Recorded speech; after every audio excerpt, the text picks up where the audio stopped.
আসসালামু আলাইকুম।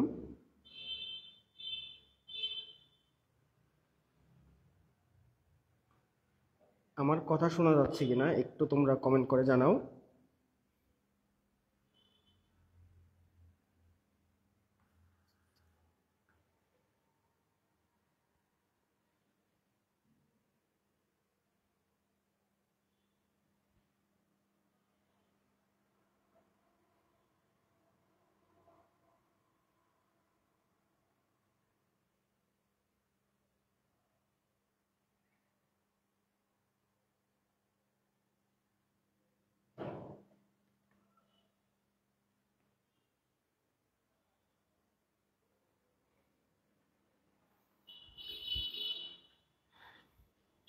আমরা কিছুক্ষণের মধ্যে আমাদের লাইভটা শুরু করব। তোমরা যারা লাইভে জয়েন আছো আমাকে দেখতে পাচ্ছ কিনা আর আমার কথা স্পষ্ট শোনা যাচ্ছে কিনা একটু কমেন্ট করে দাও। আমরা কিছুক্ষণের মধ্যে আমাদের লাইভটা শুরু করব। তোমরা যারা লাইভে জয়েন আছো আমাকে দেখতে পাচ্ছ কিনা আর আমার কথা স্পষ্ট শোনা যাচ্ছে কিনা একটু কমেন্ট করে দাও। আমরা কিছুক্ষণের মধ্যে আমাদের লাইভটা শুরু করব।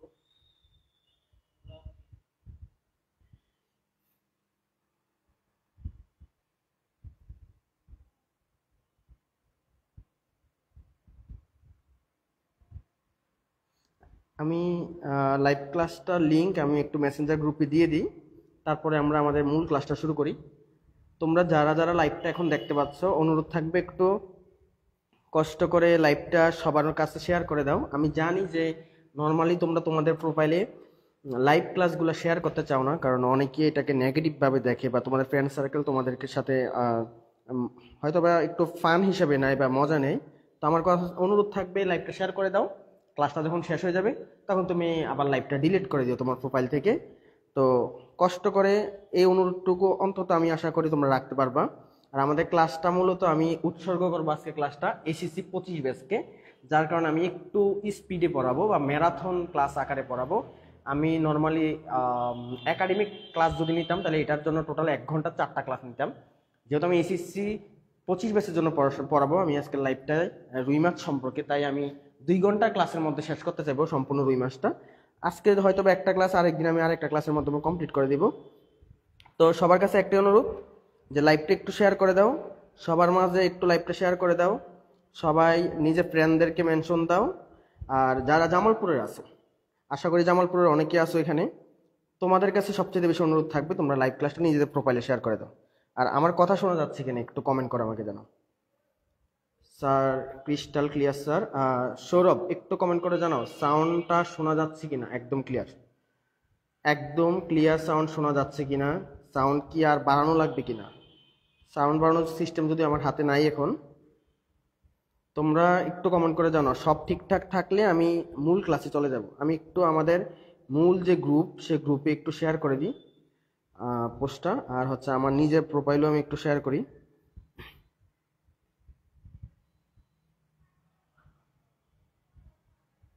আর একটা পুরস্কারের ঘোষণা দিয়ে দিই। একটা পুরস্কারের ঘোষণা, সেটা হচ্ছে লাইভ ক্লাস যারা যারা শেয়ার করবে, সে শেয়ারকৃত থেকে আমি 3 জনকে দিব মোবাইল রিচার্জ। লাইভ শেয়ার করলে সেখান থেকে 3 জনকে আমি মোবাইল রিচার্জ দিব। আর এছাড়া হচ্ছে লাইভ ক্লাসের মাঝখানে আমি কুইজ রাখবো, মানে বিভিন্ন প্রশ্ন করব, সে প্রশ্নের সঠিক অ্যান্সার যে সবার আগে দিতে পারবে তার জন্য পুরস্কার থাকবে। তাহলে শেয়ার করলে মোবাইল রিচার্জ জিতবে 3 জন, মোবাইল রিচার্জ জিতবা 3 জন। আর ক্লাসের মাঝখানে আমি তোমাদেরকে বিভিন্ন কোশ্চেন করব, সেই কোশ্চেনের অ্যান্সার যারা দিতে পারবে আমি 2-3টা কুইজ করতে পারি। তো যে সবার আগে অ্যান্সার দিবে আমি তাকে হচ্ছে রিসার্চ গিফট করব বা পুরস্কার দিব। তো শেয়ার করে জাস্ট কমেন্টে ডান লিখে দাও যে হ্যাঁ শেয়ার ডান। আমাদের সাথে এখন আছে সৌরভ, তারপরে আছে হচ্ছে সালাউদ্দিন। যারা যারা বাকি আছো সবাই কষ্ট করে লাইভটা শেয়ার করে দাও, আমরা মূল ক্লাসে চলে যাই তাইলে।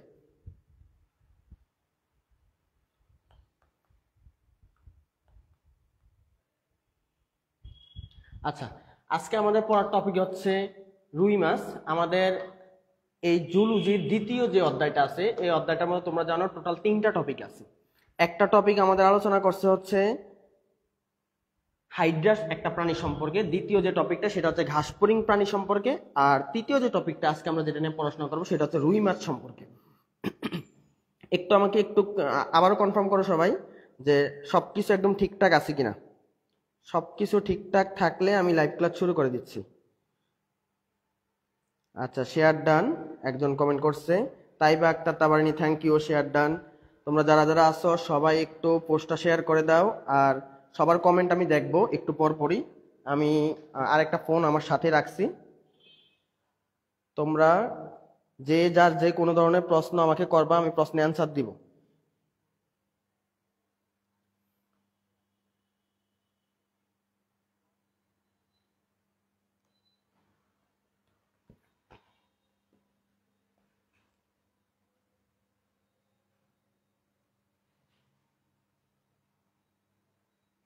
ওকে, তাহলে আমরা শুরু করি। আর কোনো কথায় সমস্যা হইলে বুঝতে না পারলে আমাকে কমেন্ট করে একটু জানাবা। আচ্ছা, খেয়াল করো, তাহলে আমাদের প্রাণীর নাম হচ্ছে রুই মাছ। তো এই রুই মাছ সম্পর্কে আমরা প্রথমে কি জানবো? রুই মাছ সম্পর্কে আমরা প্রথমে কি জানবো? এই রুই মাছ একটা কার্প জাতীয় মাছ। তাহলে আমাকে প্রথমে তোমাকে জানতে হবে যে কার্প জাতীয় মাছ জিনিসটা কি। তো কার্প জাতীয় মাছ চেনার জন্য আমার দুইটা উপায় আছে। একটা হচ্ছে মাছের চারোদিকে দেহের মধ্যে আইস থাকে। তো কার্প মাছের দেহের মধ্যে একটা আইস থাকে, সেই আইসটা হচ্ছে স্লাইকোয়েড আইস। তবে সেই আইসটা মাছের সম্পূর্ণ দেহ বরাবর থাকলো, মাথার মধ্যে থাকে না। আরেকটা বৈশিষ্ট্য হচ্ছে এই মাছের পেটের মধ্যে একটা পটকা থাকে। তোমরা বেশিরভাগ মাছগুলোর মধ্যে দেখবা যে মাছের পেটের মধ্যে পটকা থাকবে। তাহলে কার্প মাছ কাকে বলে? তিনটা বৈশিষ্ট্য। এক নম্বরে তারা মিঠা পানিতে বসবাস করবে।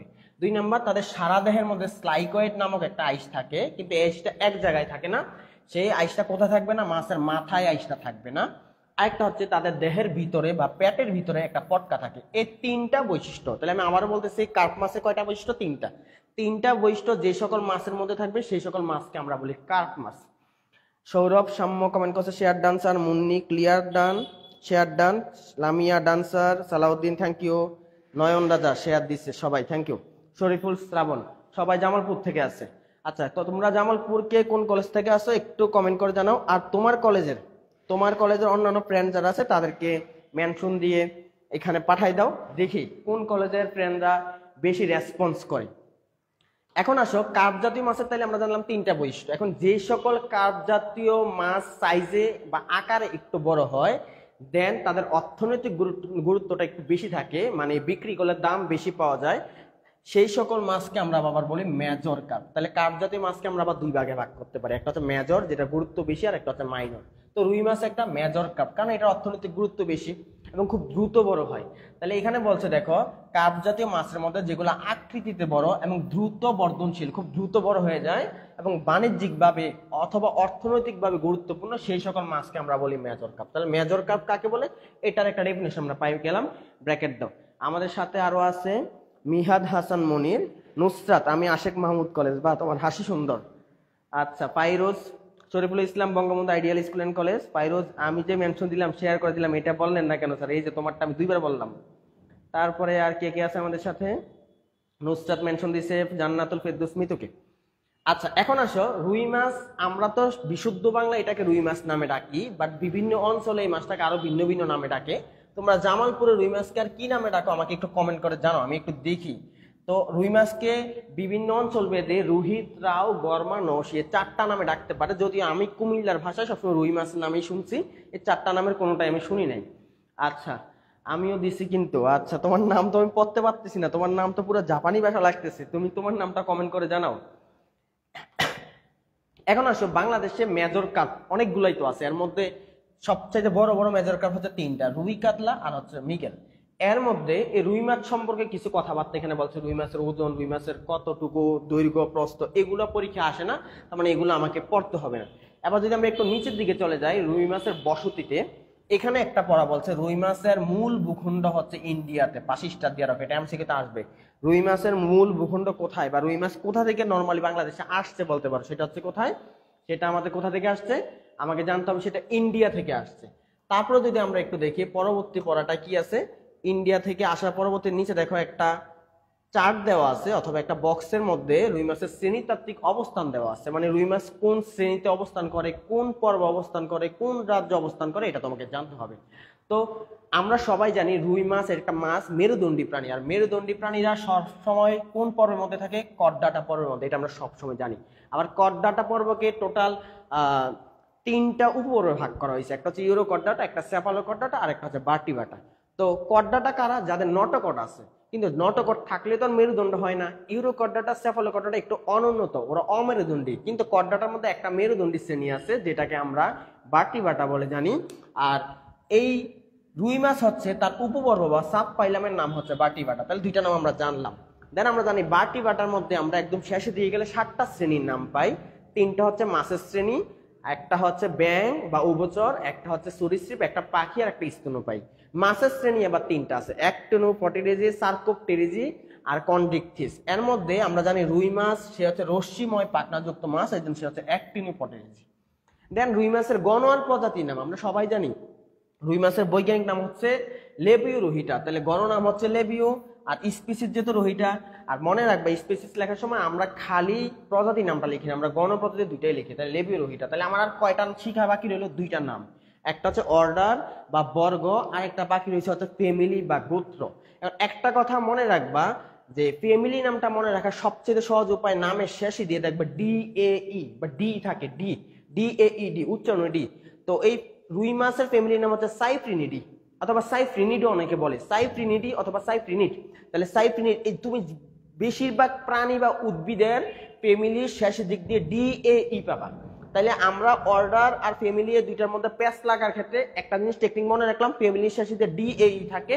আর তোমার রুই মাছের যে 7টা নাম আছে এখানে শ্রেণীতাত্ত্বিক অবস্থানের, এই নামগুলো থেকে 4টা অপশন দিবে, তোমার ঘাসফড়িং থেকে কোনো নাম এনে দিবে না। তার মানে তুমি DAE এটা দেখলে চিনে ফেলতে পারবে এটা রুই মাছের ফ্যামিলি। তাহলে যেটা বাকি থাকবে সেটা হচ্ছে অর্ডার, কারণ এটা তো রিটেনে আসে না, এটা আসে MCQ-তে। আমাদের সাথে যুক্ত আছে মোহাম্মদ শিমুল ভাইয়া, সবাইকে ফলোয়ার, হাইলাইট এবং মেনশন দিয়ে দিছে। আইরিন জান্নাত আশা আমাদের সাথে যুক্ত আছে, ও অনেকজনকে মেনশন দিছে। আইরিন তুমি কোন কলেজ থেকে? কমেন্ট করো। সৌরভ, সাম্য, আবিদুর রহিম, গরমা। আচ্ছা, তার মানে জামালপুরের রুই মাছকে তোমরা গরমা নামেও ডাকো। নেক্সট আমরা একটু চলে যাই আমাদের পরবর্তী পেজে, আমরা আস্তে ধীরে পড়ার স্পিডটা একটু বাড়াবো। তো রুই মাছের স্বভাব, মানে রুই মাছ কিরকম আচরণ করে থাকে এটা তোমাকে জানতে হবে। তো রুই মাছ এক এক পর্যায়ে এক এক ধরনের খাবার খায়।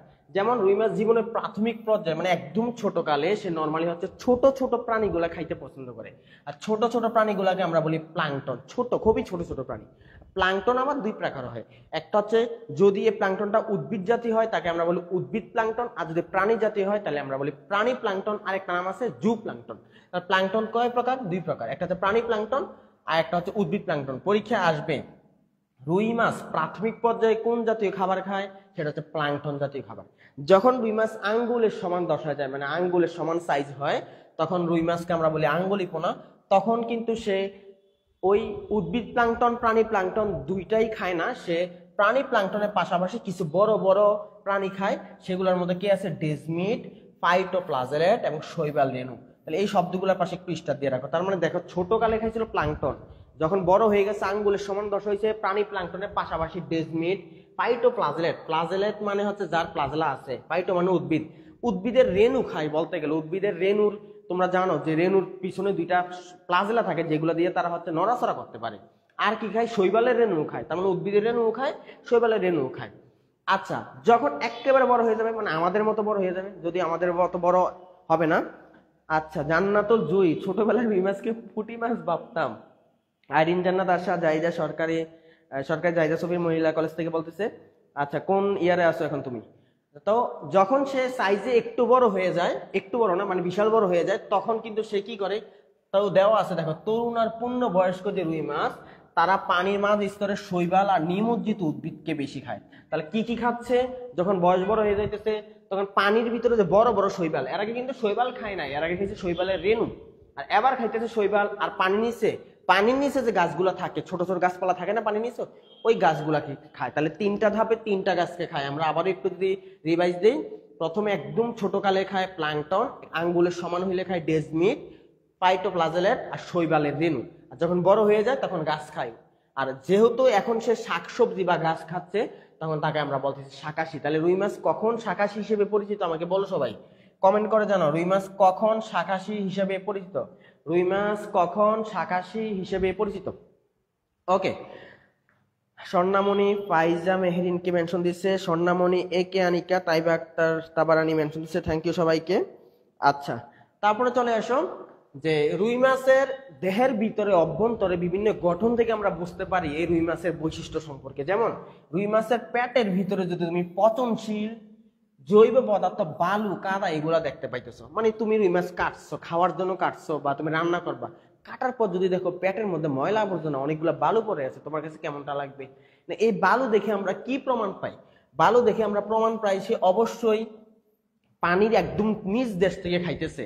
মাটি কই থাকে? মাটি তার পানির মাঝখানে থাকে না, মাটিতে একদম পুকুরের একদম তলদেশে থাকে। তার মানে তুমি যদি পেটের মধ্যে মাটি পাও, তার মানে তুমি প্রমাণ পাবা যে এই মাছটা, রুই মাছটা অবশ্যই একদম তলে থাকে, পানির একদম নিচ দেশে থাকতেছে। আচ্ছা, তারপরে কি? ও ঠোঁট একদম নরম একটা ঠোঁট, ঠোঁটটা কেমন ঝালর যুক্ত, মানে খুবই নরম এবং একটু খাসকাটা খাসকাটা থাকে, এটাই বলতে ঝালর যুক্ত ঠোঁট। এই ঠোঁটটা দেখে আমরা কি চিনবো? আরেকটা জিনিস, তার কিন্তু দাঁত নাই, দাঁতের বদলে কি আছে? আল আছে। আলটাও একটু খাসকাটা খাসকাটা, ধরো এটার ভিতরে এরকম একটা খাসকাটা খাসকাটা আছে। দাঁতের পরিবর্তে কর্তনাল, কর্তন মানে কি? কাটে যেটা দিয়ে, দাঁত তো নাই কিন্তু কাটা তো লাগবে, যে ও শাকসবজি যে খায়, শাকসবজির কাণ্ড তো আর অনেক শক্ত হয় না, নরম হয়, তাহলে দাঁতের তো দরকার নেই। আল থাকে, আলটা কাটা কাটা আকারে থাকে, এটা দিয়ে সে কেটে কেটে খাইতে পারে। তাইলে নরম ঝালযুক্ত ঠোঁট। যদি শক্ত শক্ত জিনিস থাকতো তাহলে শক্ত জ্বালার ঠোঁট থাকতো, শক্ত জিনিস খেলে দাঁত থাকতো, কিন্তু ওর তো এই শক্ত জিনিস নাই, দাঁতও নাই, নরম জিনিস। তার মানে এটা দেখেই বোঝা যায় সে নরম জলজ উদ্ভিদ খায়। তার মানে আমরা কি দেখে বুঝতে পারবো রুই মাছ নরম জলজ উদ্ভিদ খায়? একটা হচ্ছে নরম ঠোঁট, 2 নাম্বার হচ্ছে নরম দাঁত। দাঁত তো আর না, এটাকে আমরা বলি কর্তন আল। আচ্ছা, আব্দুর রহিম জয়েন হ সবাই। আল্লাহ, এভাবে তুমি ধমক মাইরা বলতেছ? তোমার প্রোফাইল পিকচারটা অনেক সুন্দর গাজা। আচ্ছা, মিলন ফরাজি চলে আসছি বস, থ্যাংক ইউ বস, মেডিকেলের বস।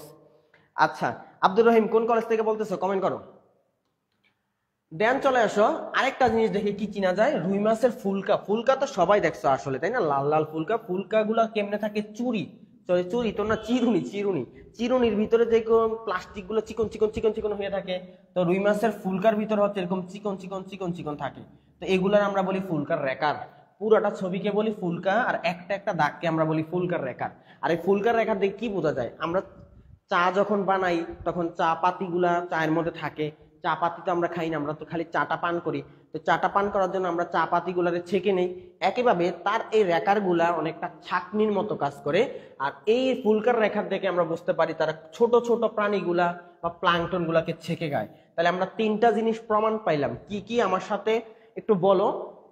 যে যখন আমরা বুঝতে পারছি পেটের মধ্যে বালু আছে, তার মানে সে মাটির নিচ থেকে খায়, মানে পানির একদম তলদেশ থেকে খায়। যখন আমরা দেখতে পাচ্ছি নরম ঠোঁট আর কর্তনাল দাঁতের পরিবর্তে, তার মানে বুঝলাম সে নরম নরম জলজ উদ্ভিদ খায়।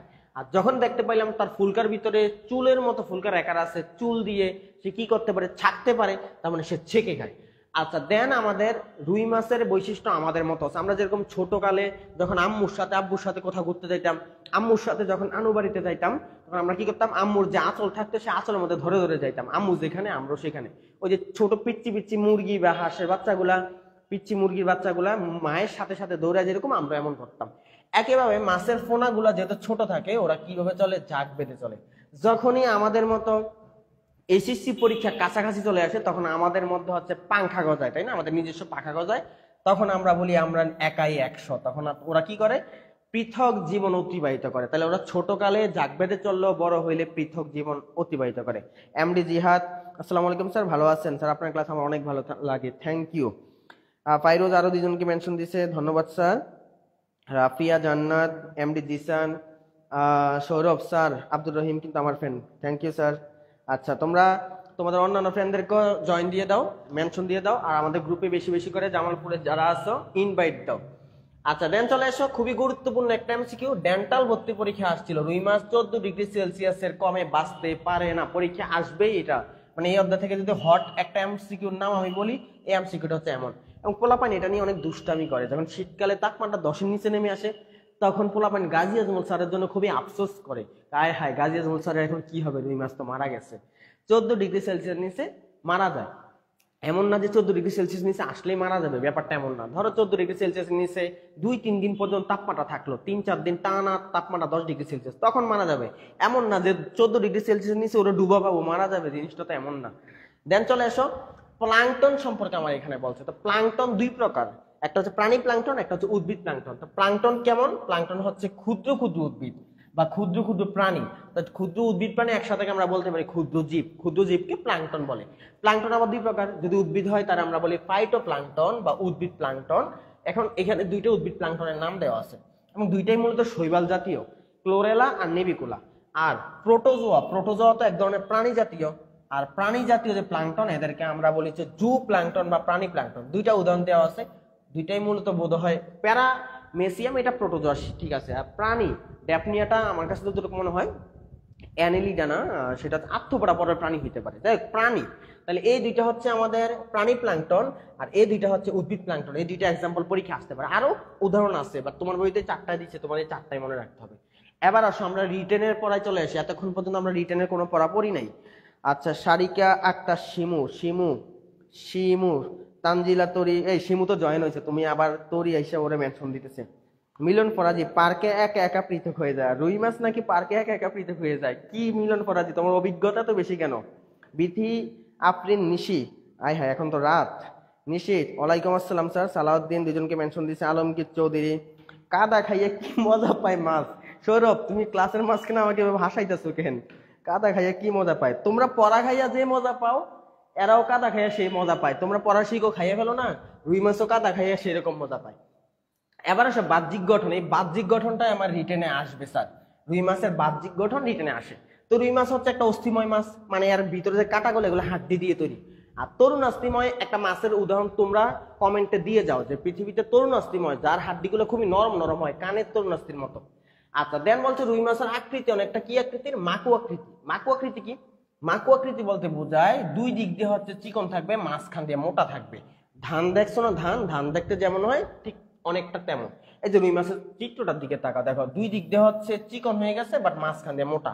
এই আকৃতিটা বলে মাকু আকৃতি। মাকু আকৃতি মানে কি?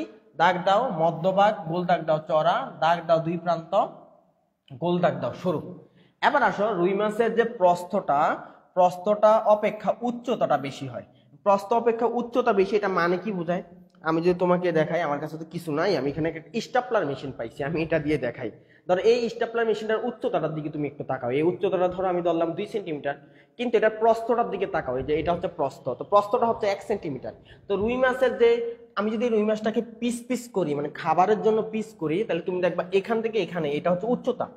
তো এটা ধরো পাইলাম 5 সেন্টিমিটার, কিন্তু এর প্রস্থ কি 5 সেন্টিমিটার হবে? এত মোটা হবে না, এত মোটা তো হয় না। তাহলে প্রস্থটা হচ্ছে কম আর উচ্চতাটা হচ্ছে বেশি। আর এরে যখন তুমি পিস করবা, মাছের পিসগুলো যখন করবা, অনেকটা ডিমের মতো পিস হয়ে যায়। এটাও পরীক্ষা আসে, রুই মাছের প্রস্থচ্ছেদ কেমন? ডিম্বাকার। পাশিসটা দিয়ে রাখো।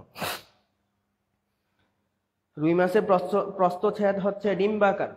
তাবাসসুম তৃপ্তি, স্যার সবার আগে শেয়ার ডান দিছি, থ্যাংক ইউ স্যার। আমি যারা যারা শেয়ার দিছো তাদের প্রোফাইলে কিন্তু যাব, তোমরা একটু কমেন্ট করে রাখো। হ্যাঁ, যারা যারা শেয়ার দিছো কমেন্ট করে রাখো, তাদের প্রোফাইলে যাব আমি। যদি শেয়ার দেওয়া থাকে তাদের থেকে আমি 3 জনকে মোবাইল রিচার্জ দিব। স্যার এইচএসসি 26-এর ক্লাস হয় কি? হ্যাঁ স্যার, এইচএসসি 26-এর ক্লাস আর 25-এর ক্লাস দুইটা মিলে ক্লাস নিতেছে। এখনো পর্যন্ত আমি 25-এর স্টাইলে পড়াই নাই, 25 স্টাইলে পড়াইলে আরো স্পিডে পড়াইতাম। আচ্ছা, দেন চলে আসো একটা আকৃতি খুবই গুরুত্বপূর্ণ যে কোনো ব্যাসের জন্যই, সেই আকৃতিটাকে বলা হচ্ছে স্ট্রিম লাইন। তো দেখবা যে রুই মাছের আকৃতি কি বলছে? Stream line. কেন স্ট্রিম লাইন? স্ট্রিম মানে কি বোঝায়? স্ট্রিম মানে নর্মালি বাষ্প বা পানিকে বোঝায়। তো রুই মাছ যে বায়ু দিয়ে তো চলাচল করে না, রুই মাছ কি দিয়ে চলাচল করে? পানি দিয়ে। তো পানি দিয়ে চলাচলের সময় সে কিন্তু গতি বাধাপ্রাপ্ত হয় না। যেমন আমাদের সিএনজি গুলোর কথা চিন্তা করো, আমাদের নৌকা গুলোর কথা চিন্তা করো। সরি, আবার নৌকার কথাতে তোমরা আওয়ামী লীগের মধ্যে চলে যাইও না। হ্যাঁ, তো এই নৌকা নিয়ে গিয়ে উল্টাপাল্টা কমেন্ট করো না, আমি মাপ চাই, কারণ কখন হাসিনা আপা কোন দিক দিয়ে দেশের মধ্যে ঢুকে যায় তার কোনো গ্যারান্টি নাই। আমার বিপদ বাড়াইও না, আমি ছোট মানুষ খুব। হ্যাঁ, এখন নৌকার আকৃতির দিকে চিন্তা করো, মাঝখান দিয়ে মোটাই আসতেই করে চিকন হয়ে যায়। সিএনজির কথা চিন্তা করো, সিএনজি গুলো দেখো, সিএনজি কিভাবে দিতে বানাইতে পারতো না এরকম বক্স করে? তো বক্স করে না বানাইয়া এটা এমনি সামনের দিকে এরকম হয়ে গেল কেন? চোখা হয়ে গেল কেন? তো চোখা হওয়ার কারণ কি? তো চোখা হওয়ার কারণ হচ্ছে যে এই চোখাটা হওয়ার কারণে এই দিক দিয়ে যে বাতাসটা আসবে, বাতাসটা এসে সরাসরি ধাক্কা লেগে আস্তে করে সাইডের দিকে চলে যায়। এই যে ধাক্কা লেগে সাইডের দিকে চলে যায়, যার কারণে বাতাসটা সিএনজির গতিকে আর ধাক্কা দিতে পারে না বা বাধা দিতে পারে না। ঠিক রুই মাছের আকৃতি তেমন, এই যে সামনের দিকে একটা চোখা হয়ে গেছে। আর এই ধরনের আকৃতিকে আমরা বলি স্ট্রিম লাইন আকৃতি। এবং রুই মাছের দেহের টোটাল 3টা অংশ, একটা হচ্ছে মাথা, একটা হচ্ছে দেহ, আর একটা হচ্ছে লেজ। আমরা একটা একটা করে পড়বো। আমরা আগে ফার্স্ট হচ্ছে মাথা সম্পর্কে পড়বো, যদি এই মাথাটার মধ্যে পড়া খুবই কম। 1 নাম্বার পয়েন্ট মাথা। রিটেনে যখন আসবে মাথা নিয়ে একটু লিখতে হবে, দেহ নিয়ে একটু লিখতে হবে, লেজ নিয়ে একটু লিখতে হবে। তো মাথা সম্পর্কে আমরা একটু যদি দেখি, মাথা কাকে বলে এগুলার দাগানো টাগানোর দরকার নেই, এটা বোঝা যায় মাথা কই থেকে কই পর্যন্ত। তো মাথার দৈর্ঘ্যটা কত? 4 থেকে 5 ইঞ্চি, এটা পরীক্ষায় আবার আসে।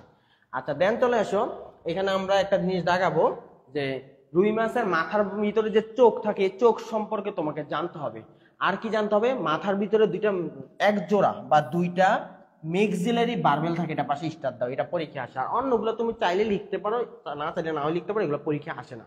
রুই মাছের মাথার মধ্যে এক জোড়া মেক্সিলারি বারবেল থাকে, বাট খুবই ছোট, যার কারণে তুমি দেখতে পাও না। এখন বারবেল জিনিসটা কি? বারবেল জিনিসটা হচ্ছে, আমি তোমাকে সহজ করে যদি বলি, সেটা হচ্ছে যে পাঙ্গাস মাছ অথবা শিং মাছের মধ্যে দেখবা দাড়ির মতো করে নরম করে থাকে। রুই মাছের মধ্যে এরকম দুইটা থাকে, বাট খুবই ছোট, যার কারণে তুমি এটা দেখতে পাও না। আচ্ছা, শিমু শেয়ার ডান ভাইয়া, আমিও শেয়ার দিচ্ছি, আমার ফ্রেন্ড নিও শেয়ার দিতে বলছি। আচ্ছা থ্যাংক ইউ স্যারেরা, ক্লাস করতে থাকো তাইলে সাথে সাথে। দেন চলে আসো, রুই মাছের চোখের, দুই চোখের একটু সামনে হচ্ছে এক জোড়া নাকের ছিদ্র থাকবে। তো নাকের ছিদ্র তো নর্মালি দুইটা থাকবেই, তবে চোখের সামনে নাক, আমাদেরটার কথা চিন্তা করো, দেখো আমাদের এটা হচ্ছে চোখ, আমাদের নাক কি চোখের লেভেল আছে না চোখ থেকে একটু সামনে আছে? পরীক্ষাগুলো দিয়ে দেয় যে নাকের সামনে চোখ, তখন তুমি তো হঠাৎ করে বলবা হ্যাঁ নাকের সামনে চোখ নাকি চোখের সামনে নাক, তোমার তো প্যাচ লেগে যাবে। তুমি আমাদের কথা চিন্তা করো, আমাদের চোখ হচ্ছে একটু পিছনে, নাকটা থাকে একটু সামনে। যদি এগুলো এমসিকিউতে আসে না, রিটেনে তো লিখতে হবে মাথা সম্পর্কে। দেন আসো, রুই মাছের চোখের মধ্যে পাতা থাকে না, এটা পরীক্ষা ভুল করে পোলাপান বেশি। রুই মাছের চোখে পাতা থাকে না। এখন চোখে পাতা মানে কি বোঝায়? দেখো আমার চোখের উপর দিয়ে এখানে একটা পাতা আছে না, এই পাতা দিয়ে আমি চোখকে একদম ঘেরাও দিয়ে ফেলতে পারতেছি, বাট রুই মাছের মাথার মধ্যে এরকম কোনো পাতা থাকে না, কিন্তু চোখের উপর দিয়ে স্বচ্ছ একটা আবরণ থাকে। ওই আবরণ দিয়ে চোখ যদি ঢাইকেও দেয় তাও চোখটা দেখা যায়। ধরো আমার চোখের এই যে এই আবরণটা যদি না থাকতো, উপর দিয়ে খালি একটা পাতলা আবরণ থাকতো সাদা কালারের, তখন আমি ঘুমানোর জন্য চোখ বন্ধ করলে আমার চোখ দেখা যেত। অনেকটা কার মতো আমি বলবো? আর সহজ কথা, মাছ দেখবা মারা গেল চোখ খোলা থাকে, মনে হয় যে চোখ খুলে আছে, ওরা ধরে রাখলো চোখ খোলা, রাত্রিবেলাও দেখবা চোখ খোলা, দিনের বেলাও চোখ খোলা। কেন? কারণ ওই যে উপরে যে অস্বচ্ছ একটা অন্য কালারের পর্দা থাকবে, সেই পর্দাটা থাকে না, পাতাটা থাকে না, পাতলা একটা আবরণ থাকে। আর পাতলা আবরণ থাকার কারণে চোখ সবসময় দেখা যায়। তার মানে ওর কর্নিয়াতে স্বচ্ছ একটা আবরণ থাকে, কিন্তু চোখের মধ্যে কোনো পাতা থাকে না। এই জিনিসটা তোমাকে মাথায় রাখতে হবে। সৌরভ সাম্য আর অনেকজনকে মেনশন দিছে, আইরিন জান্নাত আশা শেয়ার ডান, আদ্রিতা ইবনাত। আর আদ্রিতা তুমি কোন কলেজে পড়াশোনা করো? একটা সিনিয়রা আপু লাগবে, প্রেম করবো। এই এটা আবার কোন ধরনের কথা বলতে হলো? আস্তাগফিরুল্লাহ, কি সব কমেন্ট করে পোলা পাগল।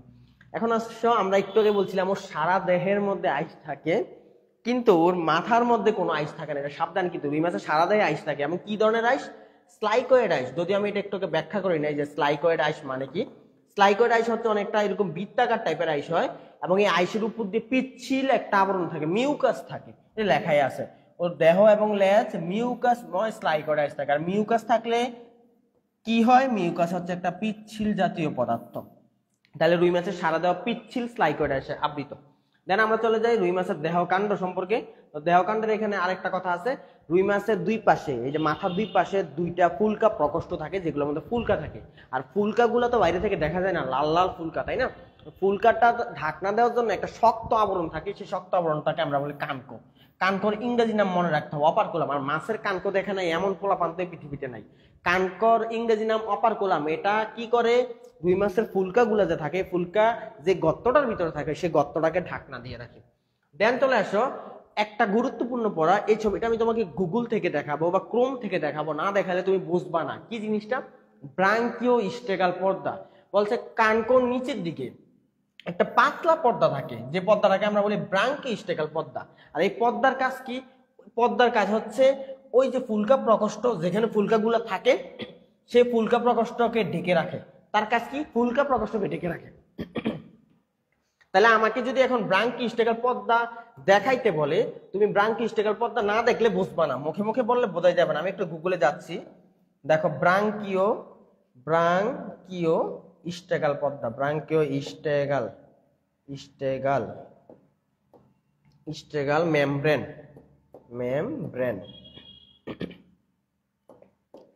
একটু দেখো, তাহলে তোমরা এখন চলে আসবে ব্রাঙ্কি স্টেগাল। এই যে চলে আসছে আমাদের এখানে যে ছবি আসছে, এগুলোর মধ্যে আমি পাবো। এই যে এখানে একটা ছবি তোমাকে যদি দেখাই, একটু দেখা যাচ্ছে কিনা আমি জানি না, আমি একটু চেক করে দেখি। ফাইরোজ হুমায়রা শরণকে দেখাইছি, মেনশন দিছো।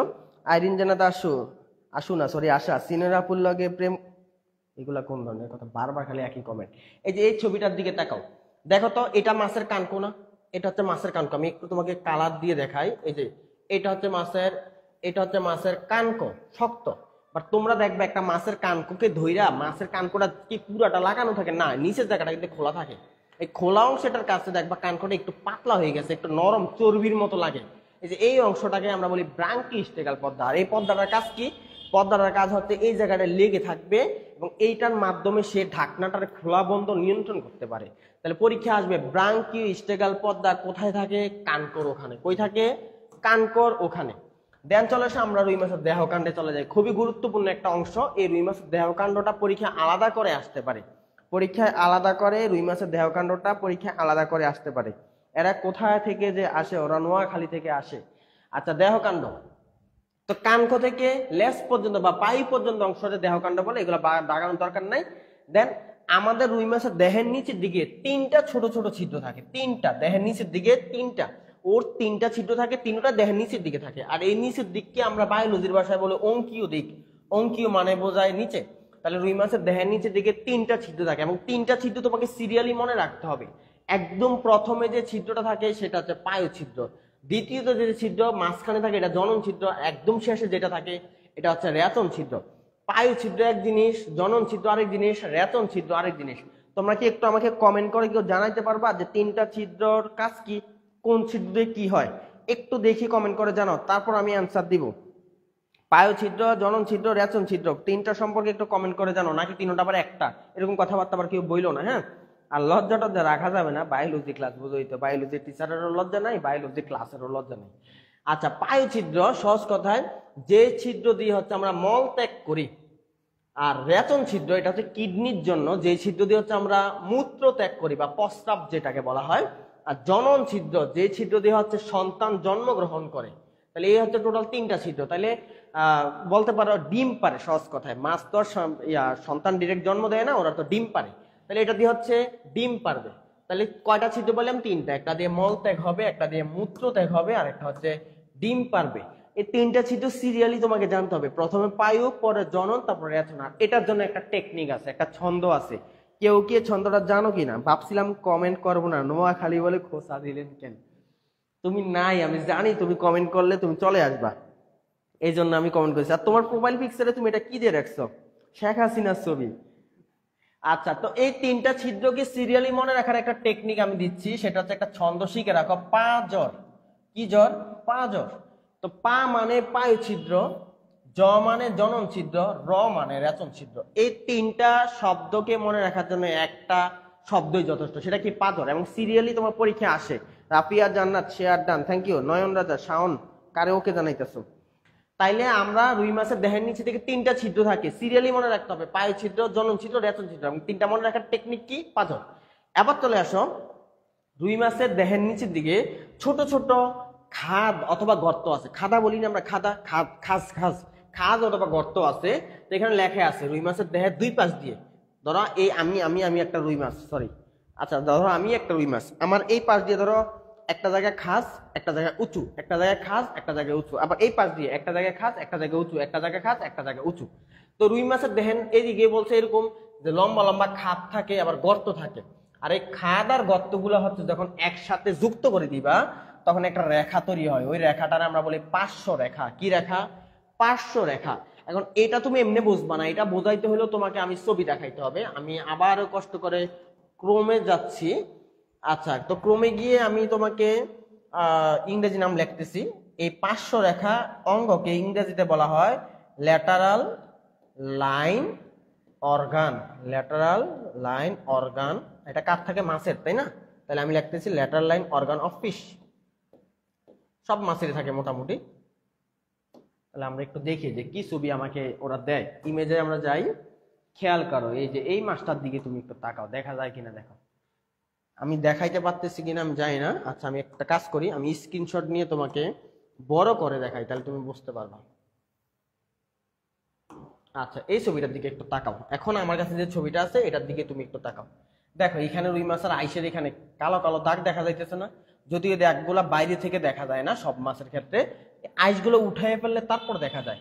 আর অনেক মাছের ক্ষেত্রে খাতগুলো একটু ভালো ভালো থাকে, তো মানে অনেক গভীর থাকে, যার কারণে বাইরে থেকেও বোঝা যায় যে মাছের আইসের নিচে খাদ আছে। এই খাদ বা গর্তগুলো যখন তুমি এইভাবে হচ্ছে পয়েন্ট মানে বিন্দু মনে করো, তুমি এবার দাগ টেনে দিবা, তখন একটা রেখা তৈরি হয়ে যায়। আর এই রেখাটা মাছের পাশ বরাবর থাকে, এক সাইড বরাবর থাকে, এই সাইডে দিয়ে একটা ওই সাইডে দিয়ে একটা। আর এই রেখাটারে বলা হচ্ছে পার্শ্ব রেখা অঙ্গ, ইংরেজিতে যেটাকে বলা হয় lateral line organ of fish. এই যে দাগ দাও পার্শ্ব রেখা অঙ্গের ইংরেজি নাম হচ্ছে ল্যাটারাল লাইন অর্গান। কারণ এই অর্গানের কাজ কি বলছে, এই কোষের নিচে, এই কোষের এই খাদ গর্তেটার অথবা এই আইসগুলোর নিচে একটা কোষ থাকে, সংবেদী কোষ। আমরা জানি সংবেদী কোষের কাজ হচ্ছে বাইরে থেকে সংবাদ গ্রহণ করে ভিতরে পাঠানো, আর এটার কাজ হচ্ছে পানি থেকে তরঙ্গের গুণাগুণ নিয়ে, পানির গুণাগুণ নিয়ে সেটা হচ্ছে ব্রেনে পাঠানো বা দেহের ভিতরে পাঠানো। তার মানে পরীক্ষা আসবে রুই মাছের কোন অঙ্গটি পানির গুণাগুণ সংক্রান্ত রাসায়নিক তথ্য গ্রহণ করতে পারে। কোন অঙ্গটা? পার্শ্ব রেখা অঙ্গ। কোন অঙ্গ? পার্শ্ব রেখা অঙ্গ। এবার চলে আসো রিটেনের পড়া। পাখনা, রুই মাছের পাখনা ডাবল লিখে গুলো দেখো, রিটেনে আসবে রুই মাছের পাখনা কত প্রকার ও কি কি, বিস্তারিত তোমাকে লিখতে হবে। আফিয়া তাসনিম, তোমার নাম ইকরা তাই না? একটু রিপ্লাই দাও, আমি শিওর না। আচ্ছা, মাজহারুল ইসলাম মিরাজ, স্যার এই ক্লাসগুলো কি প্রতিদিন হবে? তোমরা চাইলে আমি প্রতিদিন নিতে রাজি আছি, তোমরা যদি রেসপন্স করো। সমস্যা হচ্ছে লাইভ ক্লাসে আমার আন্দাজ দেখা যায়, মানে কালো দেখা যায়। স্যার আপনি তো বলে রুই মাছ বানাই ফেলেন নিজেকে, কি করবো আর নিজের রুই মাছ না বানাই উপায় আছে? এখন আসো, মাছের চলনাঙ্গকে কি বলে? পাখনা। মাছ চলাফেরা করে কি দিয়ে? মাছের তোর হাত পা নাই, কি আছে? পাখনা আছে। পাখনা দিয়ে হচ্ছে মাছ চলাফেরা করে। তো পরীক্ষায় আসবে পাখনা কি অথবা পাখনা কাকে বলে, তখন কাকে বলে লিখবা? মাছের চলনাঙ্গকে কি বলে? পাখনা বলে। এখন রুই মাছের যে পাখনা, এই পাখনার মধ্যে চিকন চিকন করে রশির মতো বা রেখার মতো অনেকগুলা সূক্ষ্ম শলাকা থাকে। এই যে লেখা আছে রুই মাছের পাখনার ভিতরে সূক্ষ্ম শলাকা থাকে, যেগুলাকে আমরা কি বলি? পাখনা রশ্মি বলি। কি বলি? পাখনা রশ্মি। তুমি দেখবে একটা মাছ যখন মাছ কাটে, মাছের উপরে বা নিচে যে কাঁটাগুলা থাকে, এই কাঁটাগুলোর মধ্যে দেখবে এরকম লম্বা লম্বা আর অনেকগুলা কাঁটা থাকে। মানে পাখনার মধ্যে লম্বা লম্বা কাঁটা থাকে। কাঁটাগুলা কেমনে থাকে? সমান্তরালে। এই কাঁটাগুলাকে বলা হয় পাখনা রশ্মি। কি রশ্মি? পাখনা রশ্মি। আর এই পাখনা রশ্মি যে সকল মাছে আছে, সেই সকল মাছকে আমরা বলি রশ্মিময় পাখনা বিশিষ্ট মাছ। আমাদের তেলাপিয়া মাছ অথবা রুই মাছ অথবা সিলভার কাপ মাছ, এই মাছগুলোর কাঁটাগুলো বা পাখনাগুলোর মধ্যে দেখবো অনেকগুলো কাঁটা থাকে। কাঁটা থাকার কারণে এগুলো আমরা খাই না, ফালাই দিই। এখন আসো, রুই মাছে মোট 5 ধরনের পাখনা দেখা যায়। 5 ধরনের পাখনা তোমার নাম মনে রাখতে হবে, এবং কোন পাখনার কাজ কি, কোনটা কি কাজ করে, এগুলো তোমাকে মনে রাখতে হবে। তো 5 ধরনের পাখনা, পরীক্ষা যখন আসবে রুই মাছের পাখনা কয় ধরনের, অ্যান্সার হবে, দেখো সাবধান আমি আবার লিখতেছি, একটু মনোযোগ দাও। পাখনা কয় ধরনের যদি প্রশ্ন করে, তাইলে অ্যান্সার হবে 5 ধরনের। কিন্তু যদি বলে রুই মাছের পাখনা কয়টি, পাখনা কয়টি, একটু অ্যান্সার আমাকে দাও। কে দেখে অ্যান্সার দিতে পারে? রুই মাছের পাখনা কয়টি, কে অ্যান্সার দিতে পারবা? যে সবার আগে অ্যান্সার দিতে পারবা তার জন্য মোবাইল রিচার্জ আছে। একটা কুইজ দিয়ে দিলাম, রুই মাছের পাখনা কয়টি, যে সবার আগে অ্যান্সার দিতে পারবা তার জন্য মোবাইল রিচার্জ। আমি একটু বিরতি নিচ্ছি, দেখি কে সবার আগে অ্যান্সার দেয়। রুই মাছের পাখনা কয়টি? পাখনা কয় ধরনের? 5 ধরনের, কিন্তু পাখনা কয়টি? যে সবার আগে অ্যান্সার দিবা তার জন্য মোবাইল রিচার্জ আছে। হাই হাই, কেউ কি মোবাইল রিচার্জ চায় না? 2টি না স্যার হয়নি। পাখনা কয়টি? আমি এখনো সঠিক উত্তর খুঁজতেছি। 5টি না স্যার হয়নি। পাখনা 5 ধরনের, কিন্তু 5টি না। বলো, তারপরে অ্যান্সার দাও। আর কি অ্যান্সার দিবা? আবার হয়েছে না হয় না এই কথা বলবো না, আমি কিছুই বলবো না, অ্যান্সার দিতে থাকো তোমরা। দেন চলে আসো, আমরা বললাম যে পাখনা 5 ধরনের, এর মধ্যে কিছু পাখনা আছে 2টা 2টা করে থাকে। এই 2টা পাখনা কয় ধরনের? বক্ষ পাখনাও থাকে 2টা, শ্রোণী পাখনাও থাকে 2টা। আর 2টা মানে জোর, এই জন্য এই 2টা পাখনাকে বলা হয় যুগ্ম পাখনা। কি পাখনা? যুগ্ম পাখনা। আচ্ছা, সবার আগে অ্যান্সার দিছে শেফা আনোয়ার, সে অ্যান্সার দিছে 7টি। তাহলে আজকের প্রথম কুইজের বিজয়ী হচ্ছে শেফা আনোয়ার, কারণ তার অ্যান্সার হয়েছে রুই মাছের পাখনা থাকে 7টি। কেন 7টি পাখনা? এই জোর পাখনা, বক্ষ পাখনা থাকে 2টা, শ্রোণী পাখনাও থাকে 2টা, কিন্তু অযুগ্ম পাখনা এগুলো একটা একটা সিঙ্গেল সিঙ্গেল করে থাকে আমার মতো। তো এইটাও থাকে একটা, এটাও থাকে একটা, এটাও থাকে একটা। তো টোটাল কয়টা হয়? 2 2 4, 4 3 7টি। তো পরীক্ষা যদি আসে রুই মাছের পাখনা কয়টি, তাহলে হবে 7টি। আর যদি বলে পাখনা কয় ধরনের, তাহলে হবে 5 ধরনের। যদিও স্যারেরা এত ঘুরে বেড়াচ্ছে প্রশ্ন করে না। তাহলে রুই মাছের বক্ষ পাখনা আর শ্রোণী পাখনা হচ্ছে জোর পাখনা। বক্ষ পাখনা কই থাকে? বক্ষ মানে বুক, তার মানে সে বুকের মধ্যে থাকবে। আর রুই মাছের বুক কই থাকে? ঠিক কানকর পিছনেই, তার মানে কানকর ঠিক পিছনে, পিছনে শব্দটা গোল দাগ দিয়ে রাখো। কানকর ঠিক পিছনে মোট কয়টা থাকবে? এক জোড়া। এটার কি জাগানোর আছে? আমরা তো জানি এটা যুগ্ম পাখনা, এক জোড়া থাকে। এখন এই কানকর পিছনের যে পাখনা, বক্ষ পাখনা, এখানে পাখনা রশ্মি কয়টা এটা তোমাকে জানতে হবে। প্রত্যেকটা পাখনা কোথায় থাকে এটা জানতে হবে, আর পাখনাটার মধ্যে পাখনা রশ্মি কয়টা এটা তোমাকে জানতে হবে। আর দিন শেষে জানতে হবে কাজ, এই পাখনার কাজ কি। আমরা কাজ একটু পরে পড়ি, কারণ কাজগুলো একসাথে আমরা পড়বো। দেন তারপর আসে শ্রোণী পাখনা। তো শ্রোণী পাখনা কই থাকে? বক্ষ পাখনার একটু পিছনে। তা বক্ষ পাখনার পিছনে দাগ দাও। তার মানে সবার আগে আমরা পাইলাম কানকর পিছনে বক্ষ পাখনা, বক্ষ পাখনার পিছনে শ্রোণী পাখনা। আমরা যদি একটু ছবি দেখি, ছবি না দেখলে বুঝবো না আমরা। আমরা একটু আগের পেজে ছবিতে যাই, আর রুই মাছের একটা স্ক্রিনশট নিয়ে রাখি, তাহলে আমাদের জন্য বুঝতে সুবিধা হবে। আমরা রুই মাছের একটা স্ক্রিনশট নেই, বারবার এখানে আসাটা আসলে ঝামেলা। এই যে এটা হচ্ছে রুই মাছ। আমরা একটু ছোট করে দিই ছবিটাকে, খেয়াল করো। তাহলে আমরা যদি একটু দেখি যে কোনটা, এই যে এটাই হচ্ছে আমাদের বক্ষ পাখনা। এই যে এটা হচ্ছে বক্ষ পাখনা, কই থেকে? কানকর পিছনে। আর বক্ষ পাখনার পিছনে আরো একটা পাখনা থাকে, এটার আমরা বলতেছি শ্রোণী পাখনা। এই যে এই পাখনাটা হচ্ছে শ্রোণী পাখনা, এটা হচ্ছে শ্রোণী পাখনা। আর শ্রোণী পাখনার পিছনে আরো একটা পাখনা থাকে, এটার আমরা বলি পায়ু পাখনা। তার মানে আমরা টোটাল সিরিয়ালি নিচের দিকে তিনটা পাখনা পাচ্ছি। ফার্স্টে বক্ষ পাখনা, পরে শ্রোণী পাখনা, পরে হচ্ছে পায়ু পাখনা। আর একদম পিছনে, মাছের একদম পিছনে যে পাখনাটা থাকে এটার নাম হচ্ছে পুচ্ছ পাখনা। তার মানে এই তিনটা পাখনা নিচের দিকে থাকে বলতে পারলে।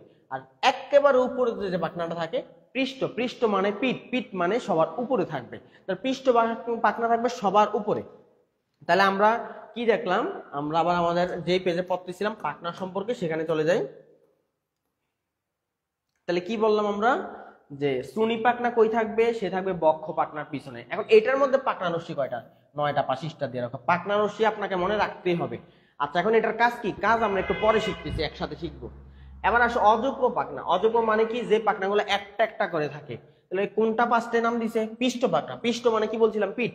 তার মানে যে পাখনাটা পিঠের উপরে থাকে, একদম উপরে থাকে। আর পিঠে তো পাখনা একটাই থাকতে পারে, একদম উপরে পিঠে একটাই, দুই পাশে তো দুইটা থাকে না। কোনোদিন কিন্তু দেখছো পাখির মতো করে পাখনা এরকম দুইটা থাকে না, পৃষ্ঠ পাখনা থাকবে একটা। আর অযুগ্ম পাখনাগুলো মনে রাখার একটা টেকনিক আছে। স্যার পায়ু পাখনা দুইটি না স্যার, পায়ু পাখনা একটি। স্যার আমার কোনো কমেন্ট পড়েন না কেন আপনি? কারণ আপনার সাথে আমার জন্মগত শত্রুতা আমি আছে স্যার। দেন স্যার আপনি তো রুই মাছ, আপনার স্ক্রিনশট নেন। আয় হায়, স্ক্রিনশট নেই। আচ্ছা তুমি আমার একটা স্ক্রিনশট নাও। এই যে আমি একটা পোস্ট দিলাম, দেখো তো ঠিক আছে কিনা। দুইটা স্ক্রিনশট নিবে কিন্তু, হ্যাঁ। আর স্ক্রিনশট নিয়ে আমাকে ইনবক্সে সেন্ড করবা। দেন কে প্রশ্ন করছে? স্যার আপনি সিঙ্গেল, সেটা এভাবে বলে বুঝিয়ে দিলেন স্যার। স্যার সবকিছুই বুঝাইতে হয়। তাহলে যেটা আমাদের বিজোড় পাখনা, বিজোড় পাখনা কয়টা ছিল?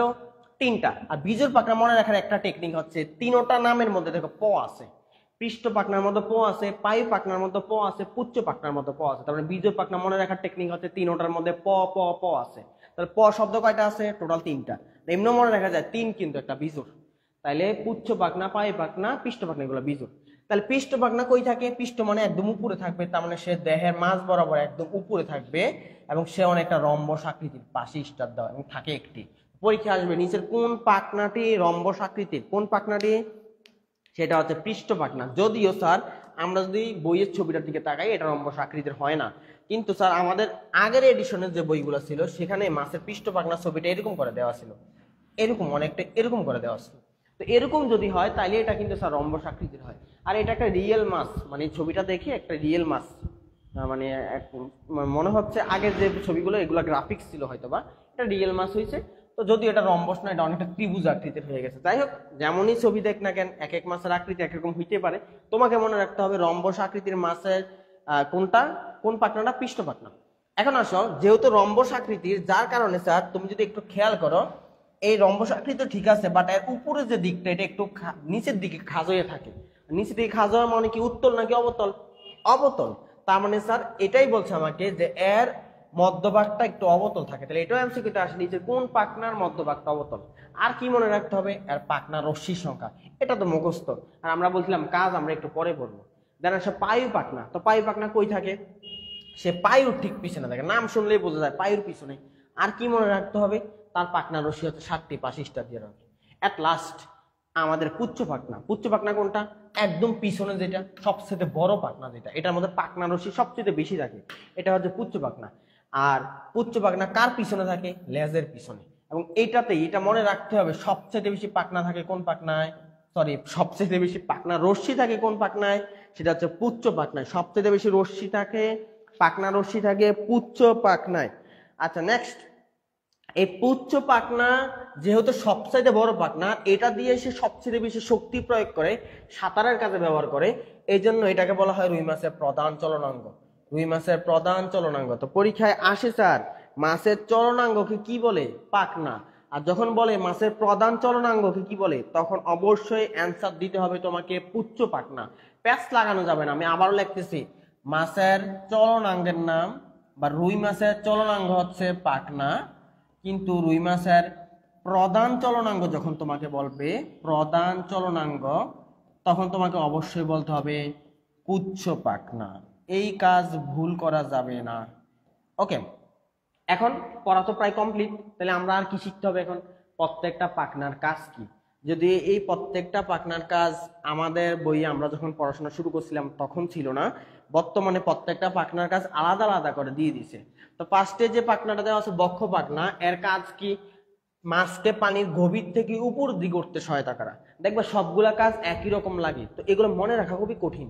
এজন্য আমরা চয়েস করে করে প্রত্যেকটা থেকে একটা শব্দ চয়েস করবো, যে শব্দটা দিয়ে আমরা মনে রাখবো। তাহলে কোন শব্দ চয়েস করতে পারি? দেখো এই শব্দটা বলতে বলছে মাছকে পানির গভীর থেকে উপরের দিকে, তাই গভীর শব্দটা মনে রাখবো। গভীর থাকলে আমরা বক্ষ পাখনাটা দেখাবো। শ্রুণী পাখনায় খেয়াল করো, মাছকে উপর নিচের দিকে চলতে, ঘুরতে থামতে, বাট এর আগে যে একটা শব্দ আছে দেখো দ্রুত, মাছকে দ্রুত ঘুরতে আর থামতে, পরীক্ষা যদি আসে দ্রুত থামতে দ্রুত ঘুরতে কে সহায়তা করে? তাহলে সেটা হবে শ্রুণী পাখনা। দুইটা শব্দ মনে রাখলাম। এবার পৃষ্ঠ পাখনা। তো পৃষ্ঠ পাখনা মাছকে ওই ঘুরতে থামতে, সেম সেম ঘুরতে থামতে, এখানেও ঘুরতে থামতে, কিন্তু এটা হবে হঠাৎ ঘুরতে হঠাৎ থামতে। তার মানে এখানে আমি আরেকটা ছোট্ট শব্দ দিয়ে আমি মনে রাখলাম। কিচ্ছু করার নেই, তোমাকে এরকম ছোট ছোট শব্দ দিয়ে মনে রাখতে হবে। দেন চলে আসি পাই পাখনা। তো পাই পাখনা কি করে? মাছ যখন সাঁতার কাটে, সাঁতার কাটার সময় অনেক সময় কি করে? সে সুস্থির থাকে। সাঁতার কাটার সময় এই যে কি দিয়ে বুঝাবো, কি দিয়ে, ওই যে সাইকেল কেউ চালাইছো কিনা, যারা সাইকেল চালাইছো দেখবা কি করে, অনেকক্ষণ ধরে সাইকেলের প্যাডেল গুলো চাপে, চাপতে চাপতে হঠাৎ করে সাইকেলের প্যাডেল টেলে কিছুই চাপে না, চুপচাপ দাঁড়ায় থাকে। পার প্যাডেল চালানো, পা এক জায়গায় দাঁড় করে রাখে, হাত এক জায়গায় ধরে রাখে, সাইকেল আপনা আপনি চলতে থাকে। আবার অনেক সময় পাখি যখন উড়ে দেখবা অনেকক্ষণ ধরে পাখির এরকম হচ্ছে ডানা জাপটায়, জাপটাতে জাপটাতে হঠাৎ করে পাখির ডানা দুটো এমনি দিয়ে রেখে দেয়, অটোমেটিক চলতে থাকে।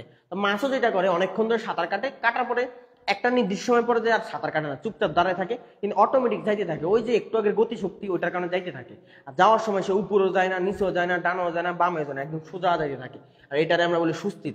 সুস্থিত শব্দটা থাকলে আমরা পাই পাখনা দেখাবো। এট লাস্ট পুচ্ছ পাখনা। তো পুচ্ছ পাখনার ক্ষেত্রে একটা শব্দ, সেটা তো আমরা দেখলামই, প্রধান চলনাঙ্গ। কি চলনাঙ্গ? প্রধান চলনাঙ্গ। তাহলে এই মেইন শব্দগুলো দিয়ে হচ্ছে আমরা পাখনার কাজ মনে রাখবো। শাওন চৌধুরী, কি তুমি কি এরকম উল্টানো সেন্টি মারছো? দেন চলো আসো, আমাদের কয়টা বাজে? 9:50। এবার আসো লেজ, রুই মাছের লেজ সম্পর্কে। তো লেজ কাকে বলে? পায়ের পিছনে যে অংশটা, সেই লেজ কিন্তু কশেরুকা সমৃদ্ধ, পাশিষ্ঠার দাও। কশেরুকা তো আমরা চিনি, মেরুদণ্ডের হাড্ডিগুলাকে বলা হয় কশেরুকা। তো মাছের তো মেরুদণ্ড আছে আমাদের রুই মাছের, তার মানে মাছের যে মাঝখান দিয়ে, যে মাছ খাওয়ার সময় যে কাঁটাটা পাওয়া যায় একদম মাঝখান বরাবর, যেটা তোমরা খুলে খুলেও মাঝে মধ্যে খেয়ে ফেলো। কখন খুলে খুলে খাও? যখন কার্টুন দেখতে দেখতে ভাত খাও, তখন তোমরা মাছের কাঁটা কি আর মাছের মাংস কি কিছুই তাকাও না, যা পাও তা খাই ফেলো। তো মাছের একদম মাথা থেকে, মাথার মানে কি বলতে পারে, কানকর পথ থেকে যে মেরুদণ্ডটা শুরু হয়, এটা কই পর্যন্ত চলে যায়? লেজ পর্যন্ত যায়। তাহলে আমার এটা মনে রাখতে হবে যে লেজ কশেরুকা সমৃদ্ধ, মানে মেরুদণ্ড আছে ওখানে। এখন আসো, রুই মাছের লেজ কি ধরনের? এটা তো আমরা মোটামুটি যারা হচ্ছে প্রথম অধ্যায় পড়ছে ওরা সবাই জানো, হোমোসার্কাল লেজ। লেজ 3 ধরনের আছে। যেই সকল লেজের দুইটা অংশ হচ্ছে এরকম সমান থাকে তাকে আমরা বলি হোমোসার্কাল। আবার কিছু কিছু লেজের একটা অংশ বড় আর একটা অংশ ছোট, তাদের আমরা বলি হেটারোসার্কাল। আরেকটা লেজ আছে দুইটা অংশ সমান বা দুইটা অংশ মিললে মনে হয় যে একটা অংশ হয়ে গেছে, এটা আমরা বলি ডাইপাই সার্কাল। তো রুই মাছেরটা কোনটাই? প্রথমটা, রুই মাছেরটা হচ্ছে হোমোসার্কাল। আচ্ছা, দেন লাস্টের দিকে একটা কথা বলছে, রুই মাছের যে লেজের ভিতরে যে রশ্মিগুলো আছে, মানে পাখনা রশ্মি, এগুলো বলছে উপরে নিচে বড় আর মাঝখানে বলছে ছোট। এই কথার মিনিং অনেকেই বুঝতে পারে না, যে ডার্মাল রশ্মি। ভাইয়া আপনি দক্ষিণবঙ্গের নাকি উত্তরবঙ্গের? বলো তো আমার কথা। এই আমার উত্তরবঙ্গের বানাই দিছে, আমি অ্যান্সার দেওয়ার আগে আমার উত্তরবঙ্গের বানাই দিল। আমার বাসা কু এলাকায়। তোমরাই কমেন্ট করে জানো আমার এলাকা কোনটা। এখন রুই মাছের কি বলছে, ডারমাল রশি উপর নিচে বড়, মাঝখানে ছোট, এটা মানে কি বোঝায়? তুমি দেখো এই মাছের এখানে কাঁটা থাকবে না? তুমি আমার বলো এই কাঁটাগুলা যদি আমি আঁকি লেজের মধ্যে, তো কোন কাঁটাটা বড়? এই কাঁটাটা অনেক বড়, এই কাঁটাটা অনেক বড়, কিন্তু মাঝখানের কাঁটাটা কি হয়? ছোট, কারণ এই জায়গাটা খাজ হয়ে গেছে। এই জায়গাটা খাজ হওয়ার কারণে এই কাঁটাটা হয় ছোট, বাট এই কাঁটাটা হয় আকারে বড়। এটাই বলছে উপরের নিচের দিকে কাঁটাগুলা বড়, বাট মাঝখানের কাঁটাগুলা ছোট। এবার আসো খুবই গুরুত্বপূর্ণ আরেকটা পড়া, সেটা হচ্ছে আইস। আইস কাকে বলে? আইসকে বলা হয় মাছের প্রতিরক্ষাকারী অঙ্গ, কারণ আইস মাছকে বিভিন্ন বাইরের আঘাত থেকে রক্ষা করে। তো রুই মাছের দেহের বাইরে পাতলা কিময় অস্থিময়, কথা মনে রাখো। তার মানে আইস কি দিয়ে তৈরি? হাড্ডি দিয়ে তৈরি। বড় বড় হাড্ডি তো না, মানে হাড্ডি যেই উপাদান দিয়ে তৈরি, আইসও সেই উপাদান দিয়ে তৈরি। এখন রুই মাছের আইস কি ধরনের আমরা সবাই জানি, মিউকাস মাছ লাইকোড, এটা কয়েকবারে আমরা পাইছি। একটা কথা মনে রাখতে হবে, পিঠের যে আইসগুলা এর কেন্দ্রটা হয় লাল আর প্রান্তটা হয় কালো। মানে একটা আইস যদি এরকম তুমি দেখো পিঠের আইসের, তার কেন্দ্র মাঝখানে জায়গাটা হবে লাল আর দুই সাইড দিয়ে হবে কালো। কিন্তু যেই মাছগুলা জলজ পরিবেশে বসবাস করে, বা সব মাছই তো জলজ পরিবেশে বসবাস করে, জলচর উদ্ভিদ সমৃদ্ধ পরিবেশ মানে যেই জলের ভিতরে বেশি সবুজ গাছপালা আছে, তাহলে ওই পানির কালারও কেমন হবে? অবশ্যই সবুজ হবে। তখন রুই মাছের যে আইস, সেটার রংটা লালচের পরিবর্তে একটু লালচে সবুজ কালার হয়ে যায়, এটা বোঝা যায়। এখন আসো, বলছে আইসগুলা কই থেকে সৃষ্টি হয়? আইসগুলা তৈরি হয় ত্বকের স্তর থেকে। আর ত্বককে আমরা ইংরেজিতে বলি ডার্মিস, ডার্মাল। তার মানে ডার্মাল স্তর থেকে, ত্বক থেকে তৈরি হয়। ধরো এটাই আমার ত্বক, এখন আমার এই ত্বকের উপরে যদি কিছু একটা আবরণ তৈরি হয়, তাহলে কই থেকে তৈরি হবে? অবশ্যই ত্বক থেকে, ভিতর থেকে তো আর আসবে না। তাহলে আইস তৈরি হয় ত্বক থেকে। এবং সে কোথায় বসানো থাকে? বলছে ডার্মাল পকেটে বসানো থাকে। কিসের মতো করে বসানো থাকে? বলছে দেখো টালির ছাদের টালি যেমন করে বসানো থাকে, তারা হচ্ছে একজন আরেকজনের উপরে এমনি বসানো থাকে না। এটা মানে কি বোঝায়? এটা মানে বোঝানোটা আমার জন্য একটু টাফ হবে, এখন আমি কেমনে বুঝাই। আচ্ছা, তারপর আমি একটু ট্রাই করি। সেটা হচ্ছে এই যে কোনটা দিয়ে দেখাবো, এই যে আমার কাছে দুইটা পরীক্ষার খাতা আছে, এই দুইটা খাতা দিয়ে আমি একটু দেখাই। কু এলাকা নাকি কুমিল্লা? হায় হায়, কি ইমোজি দিছে দুইটা, কালো কালো, পুরো চোরের মতো লাগতেছে। আবির হাসান স্যার, আসসালামু আলাইকুম। ওয়ালাইকুম আসসালাম। আদ্রিতা দক্ষিণ মনে হচ্ছে। শাওন, এটা ডিলিট কর। আনজাতে কি লিখতেছে? আচ্ছা, এই কলকাতা লেখছে কি? আমি কলকাতার মানুষ। আচ্ছা, ধরো এই খাতাটা হচ্ছে একটা টাইলস, এই খাতাটা হচ্ছে একটা টাইলস। তো তুমি আমার বলো, ওই যে টিন যখন আমরা বসাই, যে গ্রামের যে টিনগুলো বসানো হয়, তো টিনগুলো আমরা যখন বসাই কি করি? এইটা একটা টিন, তারপর নিচে আর একটা টিন দিব, তখন আমরা কি করি? যে প্রথম যে টিনটা দিছি এটার উপরে রেখে দ্বিতীয় টিনটা দিই, তাইলে তো পানি সব ঘরের মধ্যে চলে যাবে। তখন আমরা কি করি? আমরা প্রথম টিনের নিচের প্রান্তটা রাখি দ্বিতীয় টিনের উপরের প্রান্তে। তখন কি হয়? উপরের টিনের পানিটা এসে নিচের টিনে পড়ে, নিচের টিন পরবর্তী টিনের মধ্যে ফালায়। তা আমাদের আইসগুলো এরকম করে বসানো থাকে। একটা আইস বসানো থাকে, তার উপর দিয়ে তার নিচে দিয়ে হচ্ছে আরেকটা টাইলস বসানো থাকে, বা আরেকটা আইস বসানো থাকে। তার এটাই বলছে হচ্ছে অনেকটা ছাদের টালি যেমন বসানো হয়, যে তোমরা নিউজিল্যান্ড বা অস্ট্রেলিয়ার যে বাড়িগুলো হয়, এই বাড়িগুলো উপরে দেখবে এরকম টাইলস করা, টালি ছাদ দিয়ে বাড়ির ছাদ বানানো, ওইগুলোর মতো। আমি কতটুকু বুঝতে পারছি আমি জানি না। এবার চলে আসো, খুবই গুরুত্বপূর্ণ একটা এমসিকিউ, রুই মাছের আইস কি দিয়ে তৈরি? রুই মাছের আইস হচ্ছে চুন এবং কোলাজেন জাতীয় পদার্থ তৈরি। তো পরীক্ষা আসবে রুই মাছের আইস কি দিয়ে তৈরি? চুন এবং কোলাজেন দিয়ে তৈরি। এবার আসো স্যার, খুবই গুরুত্বপূর্ণ পড়া, আইসের গঠন। ডাব্লিউ লিখে বল, দাও এটা রিটেনে আসে, আইসের গঠন। আচ্ছা, তো একটা আইসের প্রান্তের যে দিকটা, মানে সাইডের দিকটা খুবই পাতলা হয়, তাহলে কিনারাটা হয় পাতলা, আর কেন্দ্র মাঝখানের জায়গাটা হয় মোটা। মাঝখানের জায়গাটা, এই জায়গাটা হবে মোটা, কিন্তু সাইডের জায়গাটা পাতলা। তুমি একটা আইস হাতে নিয়ে, ওই যে তোমরা যেটা করো, হাতের মধ্যে নাম লেখো না, ব্লেড দিয়ে কেটে কেটে অথবা ধারালো কিছু দিয়ে, তোমরা চাইলে এখন থেকে রুই মাছ দিয়ে কাটতে পারো।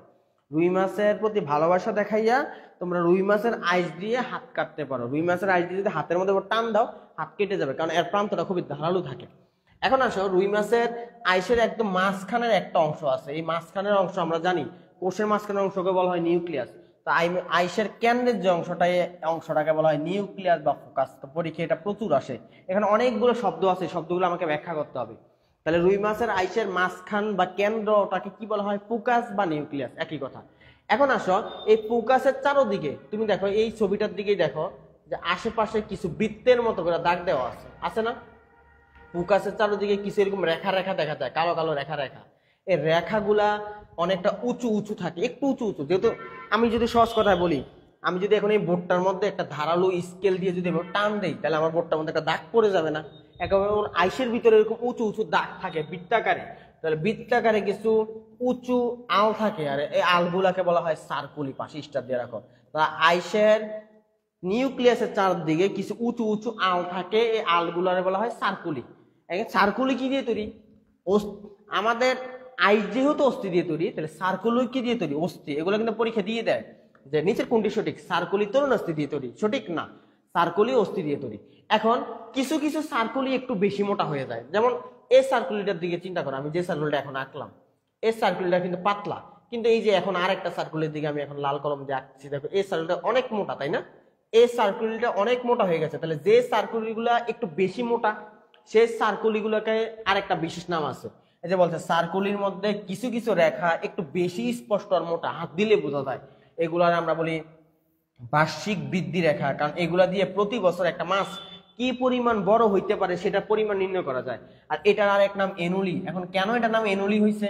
ওই যে আমরা বলি না এনুয়াল এক্সাম, এনুলি, এনুয়াল এক্সাম বার্ষিক পরীক্ষা, ওই এনুলি থেকে আসতে হচ্ছে আমাদের বার্ষিক বৃদ্ধি রেখা। তাহলে রুই মাছের আইসের চারদিকে যে রেখাগুলো থাকে এগুলোর নাম সার্কুলি।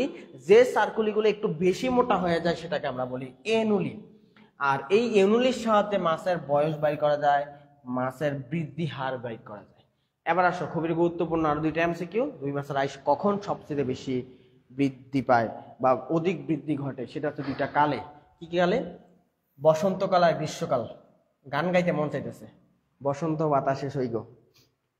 তোমরা চাইলে গান গাবো একটা, দেখি কমেন্ট করো। যদি এখন থেকে কমেন্ট করে 30টা কমেন্ট হয়, আমি গুনবো, তাহলে আমি গান গাবো।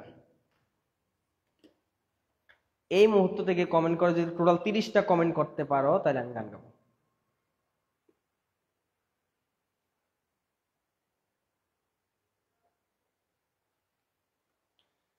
দেখি আপনারা কি অ্যাক্টিভ আছেন নাকি ঘুমাই গেছেন। 30টা কমেন্ট পূর্ণ করতে পারলে আমি গান গাবো, বেশি গাবো না, 3 লাইন।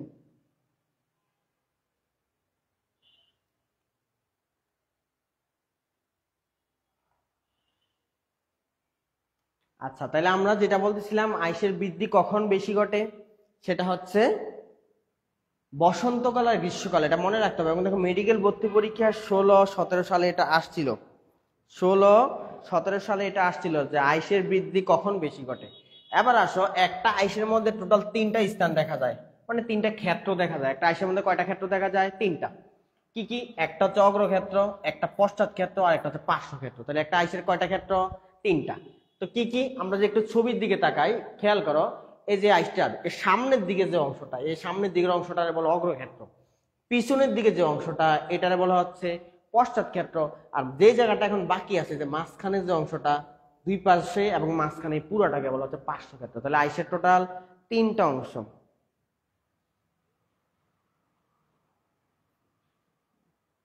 আয় হায়, কমেন্ট কি আসলে 30টা হয়েছে কিনা? আমি তো এখানে সবগুলো দেখতে পাইতেছি না। 1টা 2টা 3টা 4টা 5টা 6টা 7টা 8টা 9টা 10টা 11টা। আচ্ছা, কেউ একজন কমেন্ট করো, কনফার্ম করো 30টা হয়েছে কিনা। হইলে আমি গাবো, সমস্যা নেই। তাহলে আইসের কয়টা ক্ষেত্র দেখা যায়? 3টা ক্ষেত্র। তো এখন প্রত্যেকটা ক্ষেত্র সম্পর্কে বৈশিষ্ট্য দেওয়া আছে। বলছে যে অগ্রক্ষেত্র যেটা, এটা মূলত আইসের সম্মুখ ভাগ, এটাই মূলত মাছের ত্বকের ভিতরে বসানো থাকে। ডার্মিস, ডার্মিস মানে ত্বক, ত্বকের ভিতরে আটকানো থাকে হচ্ছে এটা। মানে সহজ কথায়, আমি ধরো এই বোর্ডটা, এই যে আমার কাছে এখন যে বোর্ড আছে, এই বোর্ডটা ধরো আমি কাইটা ফেললাম, কাইটা আইসের এই মাথাটা এই বোর্ডের ভিতরে ঢুকাই দিলাম। যদি বোর্ডটা এটা কাটা যাবে না, দেখা ধারালো কিছু আনলাম, আইনে বোর্ডটা কেটে দিলাম, কেটে আইসের সামনের মাথাটা ভিতরে ঢুকে দিলাম। তার মানে কি হলো? আইসের কোন অংশটা মাছের ত্বকের ভিতরে ঢুকানো থাকে? সামনের অংশটা। কোন অংশটা? সামনের অংশ। তারপর যদি আমরা আসি আইসের পশ্চাৎ ক্ষেত্র, এই পশ্চাৎ ক্ষেত্র বলছে ডেন্টিন নির্মিত, পাশিস্টার দিয়ে রাখে, এটা পরীক্ষা আসে যে আইসের ডেন্টিন নির্মিত কোনটা? পশ্চাৎ ক্ষেত্র। এবং এটা ত্বকের ভিতরে ঢুকানো থাকে না, তার মানে এটা বাইরের দিকে উন্মুক্ত থাকে। তাহলে আইসের কোন অংশটা ত্বকের ভিতরে ঢুকানো থাকে? সামনেরটা। আর ডেন্টিন মানে ওই যে আমাদের দাঁত যে উপাদানে গঠিত সেই উপাদানে। আর পার্শ্ব ক্ষেত্র দুই পাশের অংশ। আয় হ্যাঁ, 40টা কমেন্ট হয়ে গেছে। হ্যাঁ হয়েছে। এবার আপনি গান বলেন স্যার। আচ্ছা, রেডি থাকো তাইলে তোমরা। হ্যাঁ, আমি যে কোনো এক সময় গান টান দিবনি, গান গাবো যেহেতু বলছি আমি গাইতে তো হবে। এবার আসো আরো দুইটা গুরুত্বপূর্ণ পয়েন্ট। সেই গুরুত্বপূর্ণ পয়েন্ট দুইটা কি? রুই মাছের আইসের ভিতরে অগ্রক্ষেত্রে সামনের দিকে কিছু লম্বা লম্বি খাঁজ দেখা যায়। সামনের দিকে, আইসের সামনের দিকে, এই যে আমরা যদি একটু দেখি, একটু আমি এখানে এই জিনিসটা একটু মুছে দিই, এই যে এটার দিকে তাকাও, এই আইসের সামনের দিকে যে দেখা যায় সাদা কালার করে কিছু খাঁজ দেখা যাইতেছে না? আইসের দেহের সামনের দিকে লম্বা লম্বি করে কিছু খাঁজ দেখা যায় সামনের দিকে, পিছনে না কিন্তু, নিচে না, সামনের দিকে। ওইটা সামনের দিকে, এটা নিচের দিক, পিছনের দিক। তো এই খাঁজগুলাকে আমরা বলি রেডি। কি বলি? রেডি। তাহলে মানে আমরা অনেকগুলো নাম কিন্তু পাইতেছি। কি কি? এনুলাস, তারপরে পাইছিলাম সার্কুলি, নিউক্লিয়াস, এখন আমরা পাইলাম রেডি। তাহলে এই আইসের সামনের দিকে কিছু লম্বা লম্বি খাঁজ দেখা যায়, এগুলো বলা হয় রেডি। এই নামগুলো আপনাকে মনে রাখতে হবে, এগুলো পরীক্ষা আসলে প্যাচ লেগে যায়। এবার আসো আইস। আইসকে বলা হয় মাছের প্রধান প্রতিরক্ষাকারী অঙ্গ। পাশিষ্ঠা দেওয়া আইসকে কি বলা হয়? মাছের প্রধান প্রতিরক্ষাকারী অঙ্গ। কেন? কারণ সে হচ্ছে মাছকে পানির বাধা থেকে রক্ষা করে, তারপর অন্য প্রাণীর আঘাত থেকে রক্ষা করে। তাহলে সে পানির বাধা কমাতে সহায়তা করে। তাহলে দুইটা কাজ, প্রতিরক্ষা করে, বাধা কমাতে সহায়তা করে। আর কি করে? মাছের শ্রেণীবিন্যাস আমরা জানি, আইস, স্লাইকয়েড আইস আছে, প্লাকয়েড আইস আছে, গ্যানোয়েড আইস, তোমরা যারা নাম পড়ছো এগুলো জানো। এটার মাধ্যমে এক এক মাছ এক এক শ্রেণীতে থাকে। দেন আইসের মধ্যে যে ওই যে এনুলিগুলো ছিল, যেই রেখাগুলো একটু মোটা মোটা, সেগুলোর মাধ্যমে আমরা বয়স আর বৃদ্ধি হার নির্ণয় করতে পারি। এ হচ্ছে আইসের কাজ। এখন আমরা চলে যাবো একটু পিছনের দিকে। জি স্যার, রেডি আছি সব সময়।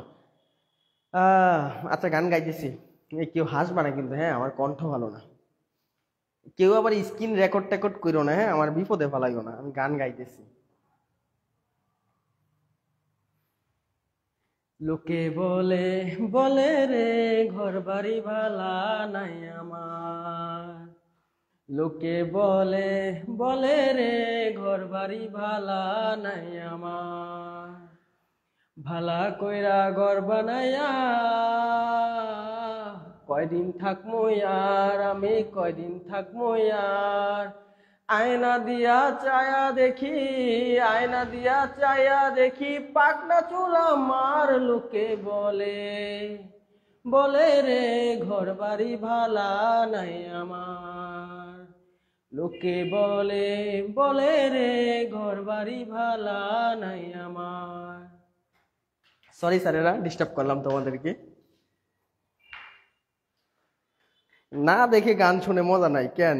তোমরা গান শুনতে চাইছো, তোমরা কি আমাকে দেখতে চাইছো? আচ্ছা, 10টা 5 বাজে, আমরা একটু এবার রুই মাছের রক্ত সংবহনতন্ত্রের মধ্যে যাই। আমরা রক্ত সংবহন শেষ করে আজ ক্লাসটা অফ করবো। তা আসো, রুই মাছের রক্ত সংবহনতন্ত্রে একটা কথা বলা হয়েছে, রুই মাছের রক্ত সংবহন হচ্ছে বদ্ধ প্রকৃতির। তো বদ্ধ প্রকৃতি কাকে বলে? দুইটা শব্দ আছে, একটা হচ্ছে মুক্ত আর একটা হচ্ছে বদ্ধ। তো মুক্ত কাকে বলে? যখন আমাদের রক্ত হৃৎপিণ্ড থেকে বের হয়ে দেহের বিভিন্ন গর্তের ভিতরে চলে আসে, তখন সেটাকে আমরা বলি মুক্ত সংবহন। যেমন ঘাসফড়িং আছে না, ওদের রক্ত বাইরে হয়ে দেহের বিভিন্ন গর্তে চলে যায়। যেমন আমার এই যে গাল, এটার আমরা কি মুখগহ্বর, এখানে কি কখনো রক্ত আসে না? আমাদের রক্ত সবসময় ধমনী শিরা কৈশিক জালিকা হৃৎপিণ্ডের ভিতরে থাকে। তো রুই মাছের ক্ষেত্রে সেম মূল কথা। ওই যে করডাটা পর্ব আছে না, করডাটা পর্বের সবাই হচ্ছে বদ্ধ প্রকৃতির। আরেকটা গিফট দিচ্ছি। বদ্ধ প্রকৃতির সংবহন আমি বলছিলাম করডাটা পর্বে। আরো একটা পর্ব আছে যে পর্বের রক্ত সংবহন বদ্ধ। যে সবার আগে কমেন্ট করবা সবার আগে তাকে মোবাইল রিচার্জ দেওয়া হবে। দেখি কমেন্ট করো, বদ্ধ প্রকৃতির সংবহন আর কোন পর্বে দেখা যায়। এখন আসো, রুই মাছের হৃৎপিণ্ডের ভিতরে এক বর্তনী সংবহন দেখা যায়। এটা পাশে স্টার দাও। তো এক বর্তনী মানে কি আর দুই বর্তনী মানে কি? স্যার, মানুষেরটা দিয়ে আগে আমি ব্যাখ্যা করি। মানুষের হৃৎপিণ্ডের 4টা প্রকোষ্ঠ, দুইটা এট্রিয়াম, দুইটা ভেন্ট্রিকল। তো এটা হচ্ছে স্যার রাইট এট্রিয়াম, এটার নাম হচ্ছে লেফট এট্রিয়াম, এটার নাম রাইট ভেন্ট্রিকল, এটার নাম লেফট ভেন্ট্রিকল।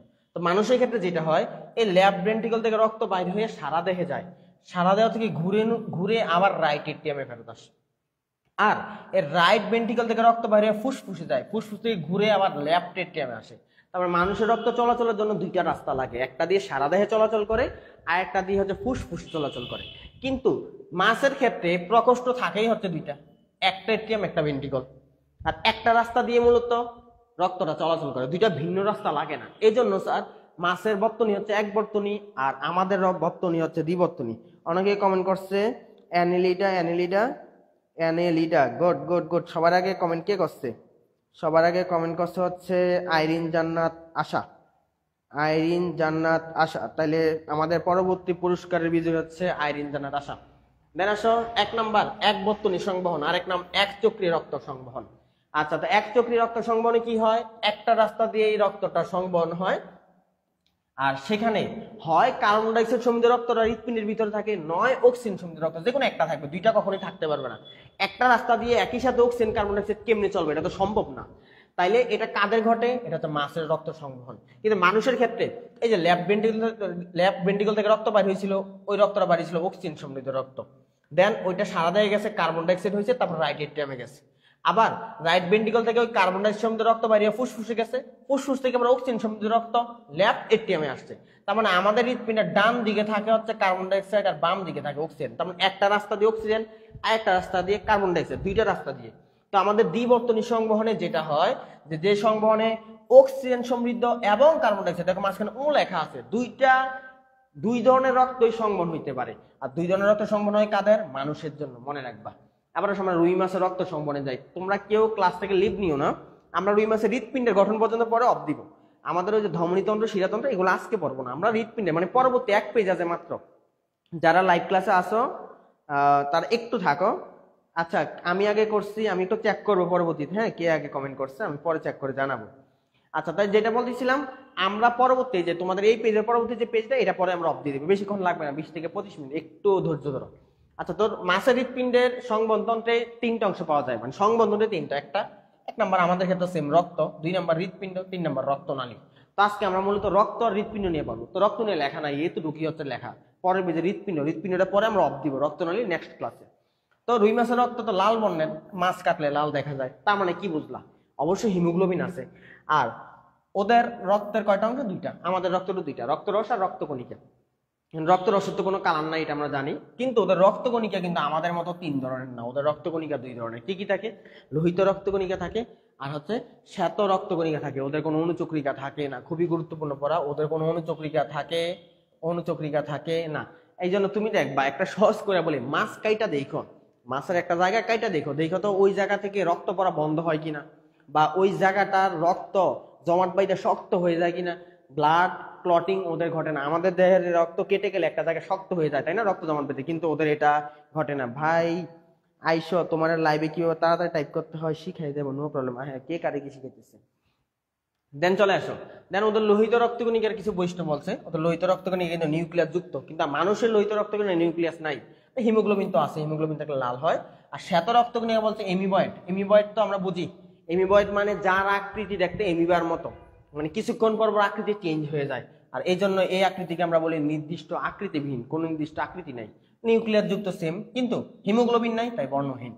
এবার আমরা চলে যাই পরবর্তী পড়ায়, সেটা হচ্ছে রুই মাছের হৃৎপিণ্ড। এই পেজটা পরে হচ্ছে আমরা অফ দিব, হ্যাঁ, একটু মনোযোগ দাও। রুই মাছের হৃৎপিণ্ড, তো এইখানে খুবই গুরুত্বপূর্ণ পড়া আছে কিছু, এই পড়াগুলো পোলাপান বুঝতে পারে না, অনেকে অনেক জায়গায় পড়ছে বাট বোঝে না রুই মাছের হৃৎপিণ্ড সম্পর্কে, কঠিন লাগে ওদের কাছে। আচ্ছা, তো কি বলছে, কয়টা বাজে আমাদের, 10টা 10, আমরা 30-এ শেষ করে দিব। তো রুই মাছের হৃৎপিণ্ড বলছে কেমন, মোচাকৃতির, মানে লম্বা করে, একটা মোচাকার, এই যে এরকম লম্বা করে। আর আমাদের হৃৎপিণ্ড অনেকটা ত্রিভুজ আকৃতির থাকে, ওদেরটা এরকম চ্যাপ্টা টাইপের। এবং ওদের হৃৎপিণ্ডটা দেহের একটা গহ্বরে থাকে, তো দেহের ভিতরে ওই গহ্বরটাকে আমরা বলি পেরিকার্ডিয়াল গহ্বর। মনে রাখবা, কার্ডিয়া শব্দটা আছে মানে হৃৎপিণ্ড বোঝায়, কার্ডিওলজিস্ট মানে যেমন হৃৎপিণ্ড বিশেষজ্ঞ বোঝায়, কার্ডিয়া আছে মানে হৃৎপিণ্ড। দেন আমাদের হৃৎপিণ্ডে যেমন একটা আবরণ, রুই মাছের হৃৎপিণ্ডের একটা আবরণ আছে, ওই আবরণকে আমরা বলি পেরিকার্ডিয়াম। তাহলে রুই মাছের হৃৎপিণ্ডের আবরণের নাম কি, পেরিকার্ডিয়াম। এখন আমরা একটু আগে বলছিলাম আমাদের হৃৎপিণ্ডের 4টা প্রকোষ্ঠ, কিন্তু মাছের হৃৎপিণ্ডের 2টা প্রকোষ্ঠ। কি, একটা প্রকোষ্ঠ হচ্ছে অলিন্দ বা এট্রিয়াম, আর আরেকটা প্রকোষ্ঠ হচ্ছে নিলয় বা ভেন্ট্রিকল। তাহলে ওদের প্রকোষ্ঠ কয়টা, 2টা। কিন্তু এই 2টা প্রকোষ্ঠ ছাড়াও ওদের অতিরিক্ত আর একটা প্রকোষ্ঠ আছে, বাট সেটাকে আমরা প্রকোষ্ঠ বলি না, সেটা দেখতে প্রকোষ্ঠের মতো এবং প্রকোষ্ঠ থেকে ছোট সাইজের হয়, এই জন্য এটা আমরা বলি উপপ্রকোষ্ঠ। কিন্তু মানুষের হৃৎপিণ্ডে এরকম কোনো উপপ্রকোষ্ঠ পাওয়া যায় না, রুই মাছের হৃৎপিণ্ডে উপপ্রকোষ্ঠ পাওয়া যায়। মানে কি, এটা আমরা একটু ছবির দিকে তাকাই তাহলে বুঝবা। এই ছবিটার দিকে তাকাও, এটার দিকে আপাতত তাকানোর দরকার নেই, এটার দিকে তাকাও। এই যে দেখো, এখন যে ছবিটা দেখা যাইতেছে এটা হচ্ছে এট্রিয়াম, তাহলে একটা এট্রিয়াম পাইলাম, এট্রিয়াম থেকে রক্ত কই গেল, এই যে ভেন্ট্রিকলে গেল, ভেন্ট্রিকল পাইলাম। দেন ভেন্ট্রিকল থেকে আমরা জানি ভেন্ট্রিকল মানে নিলয়, সেখান থেকে রক্ত বের হয়ে সারা দেহে যায়, সারা দেহে কি দিয়ে যাবে, ধমনী দিয়ে যাবে, তাই না, এটা হচ্ছে ধমনী। কিন্তু এই ধমনীটা একটু মনোযোগ দিও, সবাইকে আমি আবার বলতেছি একটু মনোযোগ দাও। এই পড়াটা আমাদের সময় কেন ক্লাস করেন নাই স্যার, পরে উত্তর দিব আমি, হ্যাঁ।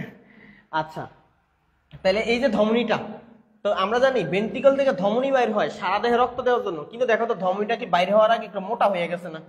এতটাই মোটা হয়েছে মনে হইতেছে এটা একটা প্রকোষ্ঠ, কিন্তু স্যার এটা কিন্তু কোনো প্রকোষ্ঠ না, এটা হইতেছে ধমনীর মোটা অংশ। আর ধমনীকে ইংরেজিতে বলা হয় আর্টারি। কি বলা হয়? আর্টারি। এই জন্য স্যার মোটা অংশরে আমরা বলি বাল্ব। ওই যে লাইট যেমন থাকে না বাল্ব, পেঁয়াজ রসুন এগুলা বাল্বের উদাহরণ। তাহলে আমাদের এই ধমনীর মোটা অংশটাকে আমরা বলি বালবাস আর্টারিওসাস। তাহলে বালবাস আর্টারিওসাস কি হৃৎপিণ্ডের প্রকোষ্ঠ? না, এটা ধমনীর ফুলা অংশ। একইভাবে হৃৎপিণ্ড সারা দেহে ঘুরে আবার কি দিয়ে ফেরত আসবে? শিরা দিয়ে। তো রুই মাছের এইটা হচ্ছে রুই মাছের শিরা, যে শিরা দিয়ে রক্ত ফেরত আসবে। তো ফেরত এসে কোথায় আসে আমরা জানি? হৃৎপিণ্ডে ফেরত আসে এট্রিয়ামে। মানুষের হৃৎপিণ্ডের ক্ষেত্রে আমরা জানি যে মানুষের হৃৎপিণ্ডের এটা হচ্ছে লেফট ভেন্ট্রিকল, এখান থেকে রক্ত বের হয়ে যায় সারা দেহে। সারা দেহে গিয়ে রক্তটা আবার শিরা দিয়ে ফেরত আসে। সারা দেহে কি দিয়ে যায়? ধমনী দিয়ে। সারা দেহ থেকে কি দিয়ে ফেরত আসে? শিরা দিয়ে। কোথায় ফেরত আসে? রাইট এট্রিয়ামে। তাহলে দেখো বের হয়েছে ভেন্ট্রিকল থেকে, আসছে এট্রিয়ামে। একইভাবে স্যার শিরা দিয়ে যখন এট্রিয়ামে আসবে, কিন্তু আসার আগে দিয়ে দেখো তো একটা ফুল অংশ হয়েছে কিনা? এই ফুল অংশটার নাম হচ্ছে সাইনাস ভেনোসাস। নর্মালি তো এটা থাকার কথা না, আসার কথা শিরা, সে সরাসরি এট্রিয়ামে আসার কথা, সে একটু ফুলে গেছে। ফুল অংশের নাম সাইনাস ভেনোসাস। কেন ভেনোসাস? ভেনোসাস শব্দটা আসছে বেইন থেকে। বেইন শব্দের অর্থ হচ্ছে শিরা। আর শিরা যেহেতু এটা শিরার একটা ফুল অংশ, এই জন্য এটার নাম হচ্ছে সাইনাস ভেনোসাস। তাহলে এই হচ্ছে মাছের হৃৎপিণ্ডে দুইটা ব্যতিক্রম দেখা যায়। কি? ধমনীটা বের হওয়ার সময় একটা ফুল অংশ, এটার নাম বালবাস আর্টিওসাস। শিরাটা প্রবেশ করার সময় একটা ফুল অংশ, এটার নাম হচ্ছে সাইনাস ভেনোসাস। এই দুইটা হচ্ছে রুই মাছের হৃৎপিণ্ডের ব্যতিক্রম অংশ। এই দুইটা তোমাকে মনে রাখতে হবে। স্যার ক্লাস শেষ করার সময় একটা গান বলে শেষ করেন, আবার গান? এত গান আমি পারবো না তো। তাইলে রুই মাছের হৃৎপিণ্ডে সাইনাস ভেনোসাস নামে একটা উপপ্রকোষ্ঠ পাওয়া যায়। এই উপপ্রকোষ্ঠ আসে, রুই মাছের উপপ্রকোষ্ঠের নাম কি? এবার আসো, তাহলে রুই মাছে কি কি পাইলাম? এক নম্বরে সাইনাস ভেনোসাস পাইলাম। কোনটা সাইনাস ভেনোসাস? এটা। এটা মূলত কার অংশ? শিরার অংশ। ঢুকার সময় ফুলে গেছে। তাহলে এটাই বলছে এটা পাতলা প্রাচীর শব্দটা দাগ দাও, সেটা মূলত একটা উপপ্রকোষ্ঠ। এবং এটা কই থাকে? রুই মাছের পৃষ্ঠদেশে। এখন পোলাপাইন এটা জিজ্ঞেস করে, স্যার এইটা পৃষ্ঠদেশ হয় কেমনে? এটা আমার জিজ্ঞেস করে, স্যার এইটা এটা তো আছে নিচে, তাহলে পৃষ্ঠদেশ কেমনে হয়? তুমি আমার বলো, মাছ কি পানির মধ্যে এমনি ঝুলা থাকে? এমনি ঝুলে থাকে? ধরে কলমটা একটা মাছ, মাছ কেমনে থাকে? আমি এখন যেমনি রাখছি এক অক্ষ বরাবর এভাবে থাকে নাকি কয় অক্ষ বরাবর থাকে? এটা যে ছবিটা দিচ্ছে এটা মাছ কেমনে খাড় করানো আছে। ওই যে বাজার থেকে আব্বুরা মাছ কেনার সময় দেখবা, আগে অতীতকালে যারা শো আপ করতো ওরা দেখতাম এত বড় একটা মাছ কিনতো, মাছের মুখের মাঝখান দিয়ে নল দিয়ে ওইটা দিয়ে হচ্ছে একটা সুতা ঢুকাইয়ে ওটা আঙ্গুল দিয়ে ধরে দিয়ে বাজারে আনতো। কি রে বাবা, তোমার কি ব্যাগ নাই? ব্যাগে করে মাছ আনতে পারো না? তুমি মাছ কিনে আনতেছো, আমার দেখানো লাগবে কেন? তো মাছ কিন্তু এভাবে থাকে না, লম্বা করে থাকে না। মাছ কেমনে থাকে? এরকম এক অক্ষ বরাবর থাকে। তো মাছ যদি এক অক্ষ বরাবর থাকে, হৃৎপিণ্ডটা যেমনি দেখাইছে এটা তো অক্ষ বরাবর দেখানো আছে। তো আমি যদি এখন এই বোর্ডটারে আলগি দিয়ে ধরে এটা যদি আমি ভার্টিক্যাল করে দিতাম, তখন এই জিনিসটা কই চলে যেত? উপরের দিকে চলে যাইতো না? তুমি এটা একটু, এই যে আমি এখন এটা কোন দিকে ধরছি, এটা কোন দিকে রে? ডান দিক। ডান দিক থেকে যদি আমি বোর্ডটারে একটু আলগি দেই, মানে উপরের দিকে তুলি, কুমিল্লার ভাষায় আলগি বলে আর কি, উপরের দিকে তুলি, তাহলে এটা চলে যাবে উপরের দিকে আর এই দিকটা চলে যাবে নিচের দিকে। তখন এই যে সাইনাস ভেনোসাসটা কই চলে যাবে? উপরে চলে যাবে না? আর উপরে হইলে আমরা কি বলি? পৃষ্ঠদেশ বলি। উপরে হইলে কি বলি? পৃষ্ঠদেশ। পৃষ্ঠ মানে উপরে। আর বলছিলাম স্যার সাইনাস ভেনোসাস মূলত শিরার একটা অংশ, যে লেখা আছে সাইনাস ভেনোসাস মূলত শিরাতন্ত্রের অংশ। পরীক্ষা আসে সাইনাস ভেনোসাস কোন তন্ত্রের অংশ? স্যার কম পড়ান, এত পড়া মাথায় ঢুকে না একদিনে। আচ্ছা ঠিক আছে, শেষ করে দিতেছি আর অল্প একটু। এখন আসো, এটারে প্রকোষ্ঠ কেন বলি না, এটার নাম কেন উপপ্রকোষ্ঠ? কারণ স্যার এটা প্রাচীরে হৃৎপেশি থাকে না। হৃৎপেশি থাকে না স্যার। হৃৎপিণ্ডের যে প্রকোষ্ঠ এগুলোর মধ্যে অবশ্যই হৃৎপেশি থাকতে হবে, কিন্তু এটা তো শিরার অংশ। শিরা ধমনীর মধ্যে কি হৃৎপেশি থাকে না? তারা তো আলাদা টিস্যু দিয়ে তৈরি। তাহলে রুই মাছের সাইনাস ভেনোসাসের মধ্যে হৃৎপেশি নাই, এই জন্য এটা হৃৎপিণ্ডের প্রকোষ্ঠ না। এখন এটা কেমনে তৈরি হয়? এই যে রুই মাছের শিরা দিয়ে তৈরি হয়। আর রুই মাছের দেহের দুই দিক থেকে দুইটা বড় বড় শিরা আসে, সে দুইটা বড় শিরার নাম হচ্ছে ডাক্টাস কুবিরি। ওই যে আমাদের দেহের ভিতরে যেমন ঊর্ধ্ব মহাশিরা নিম্ন মহাশিরা নামে দুইটা শিরা আছে, সেগুলো রাইট এট্রিয়ামে এসে মিলিত হয়। এবং রুই মাছেরও দুইটা বড় বড় শিরা আছে, সেই শিরার নাম হচ্ছে ডাক্টাস কুবিরি। এই দুইটা বড় শিরা মিলে সাইনাস ভেনোসাসটা সৃষ্টি হয়। আর যেহেতু এটা শিরারই একটা অংশ, তাহলে এটা এখানে কোন রক্ত জমা থাকবে? শিরা রক্ত। আর আমরা জানি স্যার শিরার ভিতরে কার্বন ডাইঅক্সাইড সমৃদ্ধ রক্ত থাকে, এই জন্য এটা কালারটা দেখো কি দিয়ে রাখছে, নীল কালার। কারণ শিরার ভিতরে কার্বন ডাইঅক্সাইড থাকে, কার্বন ডাইঅক্সাইড কালার হয় লাল। আর হৃৎপিণ্ডে অক্সিজেন যদি থাকতো তাহলে হয়তো, সরি কি বলতেছি, শিরা হইলে হবে কালার হবে নীল, আর যদি অক্সিজেন হইতো তাহলে সেটা কালার হয় লাল। আচ্ছা দেন আসো, এই সাইনাস ভেনোসাস কার সাথে যা যুক্ত? এটার নাম কি? এট্রিয়াম। তাহলে এখানে অবশ্যই এখানে একটা দরজা লাগবে, আংটা লাগবে, কপাটিকা লাগবে। সেই কপাটিকাকে আমরা বলি এই সাইনাসের সাইনো এট্রিয়ামের এট্রিয়াল, সেই কপাটিকার নাম সাইনো এট্রিয়াল কপাটিকা। কি কপাটিকা? সাইনো এট্রিয়াল কপাটিকা। এখান থেকে এটার মাধ্যমে রক্ত কি হয়, সাইনাস ভেনোসাস থেকে কই যাবে, এট্রিয়ামে যাবে। আর সাইনাস ভেনোসাসে কোন ধরনের রক্ত আছে, কার্বন ডাইঅক্সাইড, তাহলে এট্রিয়ামে কোন ধরনের রক্ত যাবে, সিম্পল কার্বন ডাইঅক্সাইড সমৃদ্ধ রক্তই যাবে। আচ্ছা, পুরোটা শেষ তো করা সম্ভব না। সুবাহান ইসলাম স্যার, আপনার ক্লাস অনেক ভালো লাগে, থ্যাংক ইউ স্যার।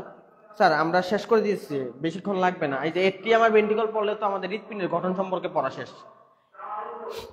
কোথায় জানি মাইক একটা লাগাই দিয়েছে। এবার আসো এট্রিয়াম বা অলিন্দ। এট্রিয়াম কোনটা, এই যে উপরে এটা হচ্ছে এট্রিয়াম, কিন্তু এখানে উপরে বাস্তবে কেমনে থাকবে বলছিলাম, বোর্ডটা উল্টে দিতে হবে।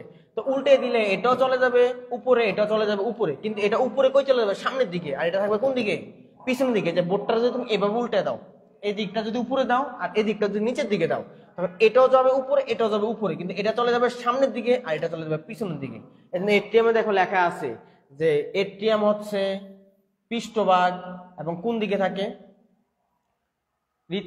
পেরিকার্ডিয়াল গহ্বরের সম্মুখ ভাগে। সম্মুখ মানে কি, সামনে। আমি তো বললামই স্যার, তুমি যদি এটা যেভাবে উল্টে দিতে পারো, এই যেভাবে আমি যদি একটু তোমাকে ক্রপ করে দেখাই, ছবিটা একটু এঁকে দেখাই, একটু খেয়াল করো, তাহলে বুঝতে পারবা। এভাবে বললে বুঝবা না, একটু মনোযোগ দাও। এই যে এখন বুঝবা। আমি যদি এটা একটু উল্টে দিই, একটু ঘুরে দিতেছি,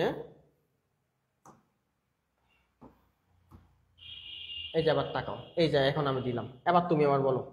এখন যে হৃৎপিণ্ডের ছবিটা আছে, এই ছবিটার দিকে একটু তাকাও তো, দেখো তো, এটা হচ্ছে এট্রিয়াম, এট্রিয়াম কই চলে গেছে, সামনে। এটা হচ্ছে কি সাইনাস ভেনোসাস, কই চলে গেছে, পিছনে। আর দুইটাই মূলত কই চলে গেছে, উপরের দিকে। ভেন্ট্রিকল কই চলে গেছে, নিচের দিকে। এই কথাগুলোই বলছে যে এট্রিয়াম উপরের দিকে, তারপর হচ্ছে আমাদের সাইনাস ভেনোসাস উপরের দিকে, কিন্তু এট্রিয়ামটা হচ্ছে সামনে আর সাইনাস ভেনোসাস হচ্ছে পিছনে। এই কথাগুলোই আমাকে এখানে বলছে। তাহলে কই থাকবে আমাদের এট্রিয়াম, সামনে আর পৃষ্ঠভাগে। দেন আর কি বলছে, সেটার প্রাচীরও কেমন হবে, পাতলা। কিন্তু ভেন্ট্রিকলের প্রাচীর হয় মোটা। কেন ভেন্ট্রিকলের প্রাচীর মোটা? কারণ ভেন্ট্রিকল রক্ত হৃৎপিণ্ডের সংকোচন ঘটায়, রক্ত সারা দেহে পৌঁছায় দেয়। সারা দেহে পৌঁছাইতে হলে অবশ্যই কি করতে হয়, জোরে চাপ দিতে হয়। আর জোরে চাপ দিতে হলে দেয়ালটা কেমন হবে, মোটা। এই যে ছবির দিকে তাকাও, তুমি দেখো, এই যে এটা হচ্ছে এট্রিয়াম, এট্রিয়ামের দেয়ালটার দিকে তাকাও, কেমন স্যার, চিকন না, পাতলা না? এই যে এটা হচ্ছে এট্রিয়াম, তাহলে দেয়ালটা হচ্ছে পাতলা। কিন্তু এই যে ভেন্ট্রিকলের দেয়ালটার দিকে তাকাও, দেখো অনেক মাংস, তাই না? লাল কালারটা অনেক মাংস না? কেন ভেন্ট্রিকলটা মোটা? কারণ এটা রক্ত চাপ দিলে সারা দেহে যাবে, আর এখানে এই জন্য জোরে চাপ দিতে হয়, এই জন্য দেয়ালটা মোটা থাকতে হয়। তাইলে এই এট্রিয়ামটা একই সাথে দুইজনের সাথে যুক্ত। কয়জনের সাথে? দুইজন। যে এট্রিয়াম নিচে দিয়ে এদিকে হচ্ছে কার সাথে, সাইনাস ভেনোসাস, আবার এদিকে কার সাথে, ভেন্ট্রিকল। তাহলে সে একই সাথে সাইনাস ভেনোসাস আবার একই সাথে ভেন্ট্রিকলের সাথে যুক্ত। তাহলে আমরা দেখলাম একই সাথে সাইনাস ভেনোসাস, আবার অন্যদিকে আরেকটা পথ দিয়ে কার সাথে, ভেন্ট্রিকলের সাথে। এই জন্য দরজার নাম হয়ে গেছে এট্রিও ভেন্ট্রিকল। এট্রিও মানে এট্রিয়াম, ভেন্ট্রিকুলার মানে ভেন্ট্রিকল, ভেন্ট্রিকলের সাথে যুক্ত। আবার আমরা চলে যাই ভেন্ট্রিকল, আর এটাকে বলা হয় হৃৎপিণ্ডে, রুই মাছের হৃৎপিণ্ডের সর্বশেষ প্রকোষ্ঠ। পরীক্ষা আসবে রুই মাছের হৃৎপিণ্ডের সর্বশেষ। আচ্ছা স্যার, একটা গান বলে শেষ করবো।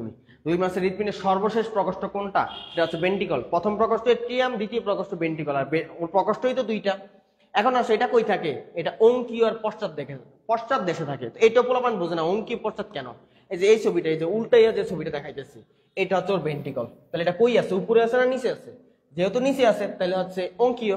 আর পশ্চাৎ, এট্রিয়ামটা দেখে একটু সামনের দিকে, আর ভেন্ট্রিকলটা একটু পিছনের দিকে। তাহলে একটু পিছনে এবং একটু নিচে, একটু না পুরোই নিচে, কিন্তু একটু পিছনের দিকে থাকে। আর পিছনে হইলে আমরা বলি পশ্চাৎ, নিচে হইলে আমরা বলি অঙ্কীয়। তাহলে কই থাকবে? অঙ্কীয় পশ্চাৎ দেশে। দেন আমরা বলছিলাম স্যার, এই ভেন্ট্রিকলের থেকে কি বাইরে হবে? ধমনী। বাট এই ধমনীটা বাইরে হওয়ার সময় একটু মোটা হয়ে যায়, এই অংশটার আমরা কি বলি? বালবাস আর্টারিওসাস। বালবাস আর্টারিওসাস। তো এটাই বলছে, এই প্রকোষ্ঠটা অনেক মোটা হয়, পুরু হয়, এবং তার সামনের দিকে একটা ধমনী মোটা হয়ে যায়, এটার আমরা বলি বালবাস আর্টারিওসাস। আর এই ভেন্ট্রিকলে মূলত রক্তের চাপ সৃষ্টি করে, ভেন্ট্রিকল থেকে রক্ত বের করে সারা দেয় এবং ফুলকাতে দেয়। এই যে ভেন্ট্রিকলের ভিতরে রক্তচাপ সৃষ্টি হয়। পরীক্ষা আসবে রুই মাছের কোন অংশে রক্তের চাপ সৃষ্টি হয়? ভেন্ট্রিকলে। কেন? কারণ ভেন্ট্রিকলের কাজ রক্তকে সারা দেহে পাঠানো, আর এট্রিয়ামের কাজ সারা দেহ থেকে রক্ত আনা। তাইলে সে রক্তচাপ সৃষ্টি করে, রক্ত কই দেয়? ফুলকায়, আর ফুলকা থেকে পরে সারা দেহের মধ্যে চলে যায়। তাহলে এখন এই বালবাস আর্টারিওসাস সম্পর্কে লেখছে। বালবাস আর্টারিওসাস আমরা দেখছিলাম রুই মাছের ধমনীটা একটু মোটা হয়ে গেছে, এটার নাম বালবাস আর্টারিওসাস। কিন্তু কি বলছে, রুই মাছে কোনো কোনাস আর্টারিওসাস নাই।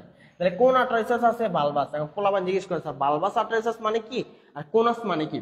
স্যার বালবাস আর্টারিওসাস, এই আর্টারিটা একটু বেশি মোটা হয়, কোনাস আর্টারিয়াস এটা একটু কম মোটা হয়, এটা রুই মাছের যে আটা এটা একটু বেশি মোটা, এই জন্য এটা বলে বালবাস আর্টারিয়াস।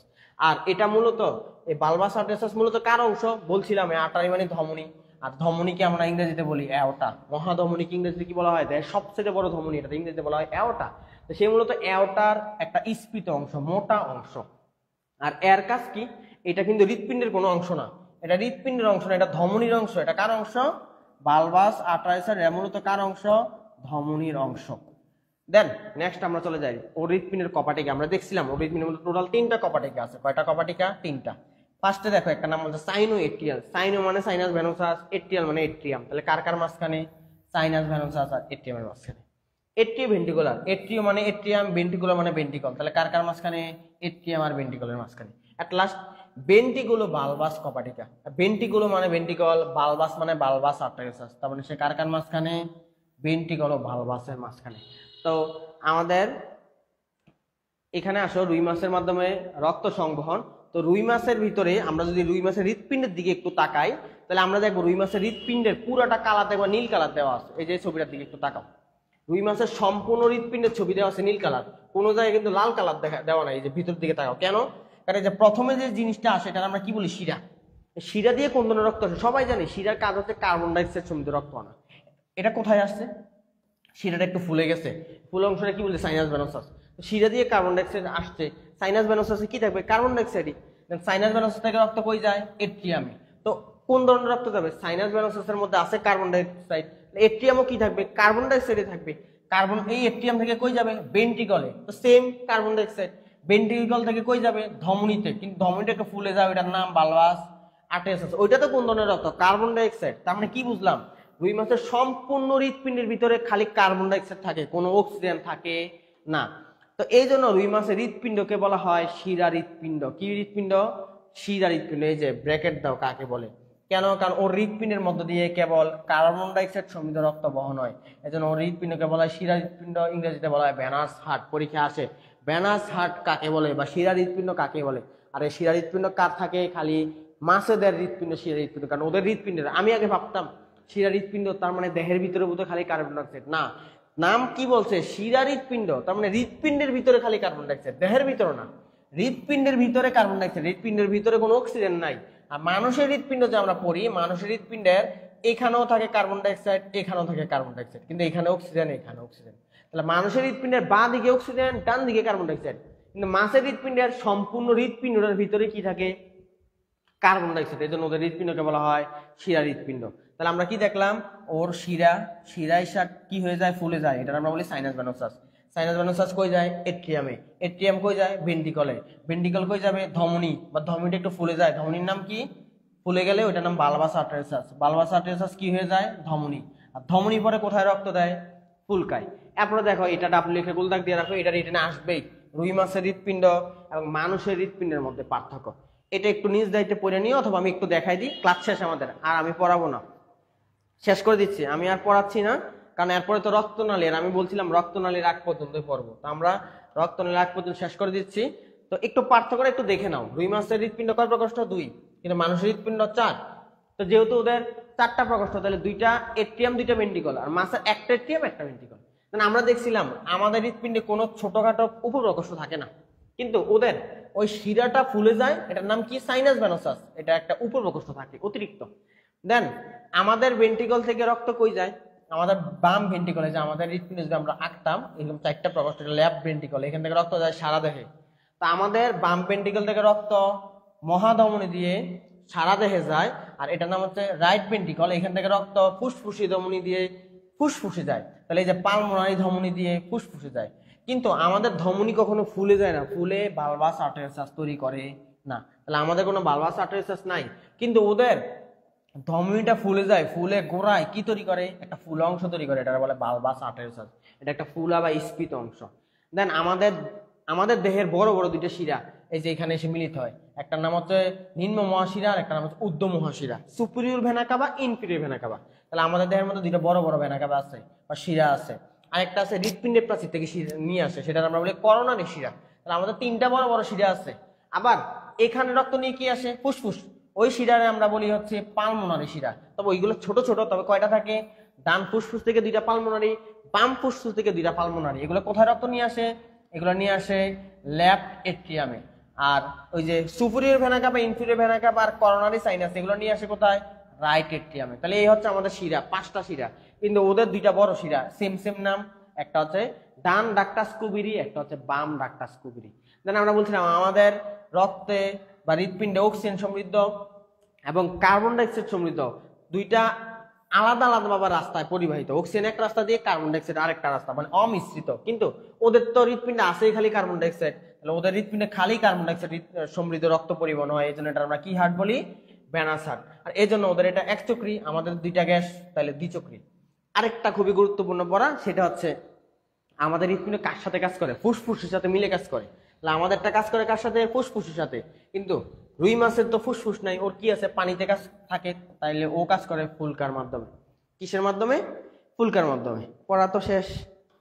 এখন কি সবাই, এখনো 36 জন লাইভ ক্লাসে আছে, এতজন তো থাকার কথা না? কি সবাই কি গান আর একটা শোনার জন্য বসে রয়েছে?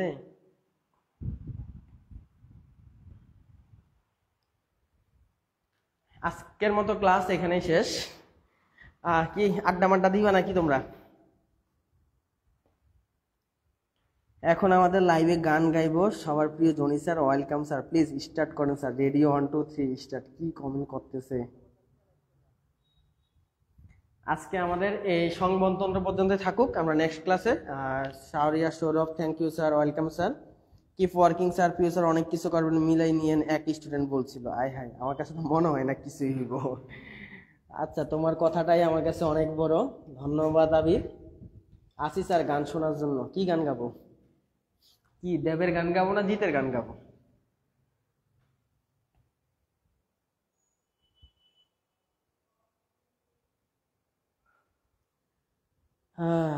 জি স্যার, ক্লাস তো শেষ।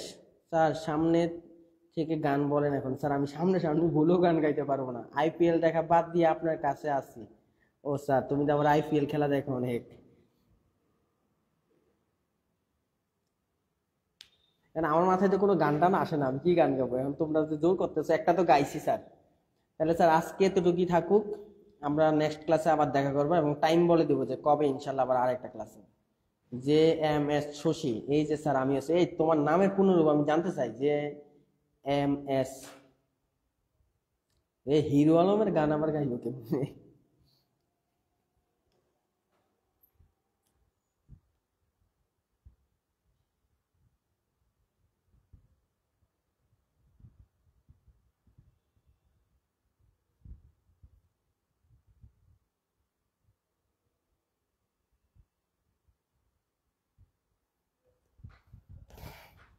আচ্ছা, লাস্ট গান গিয়ে শেষ করে দিচ্ছি, হ্যাঁ? বেশি না, 1 মিনিট গাইবো। সবাই রাজি কিনা বলো? রাফিয়া জান্নাত, দেবের গান।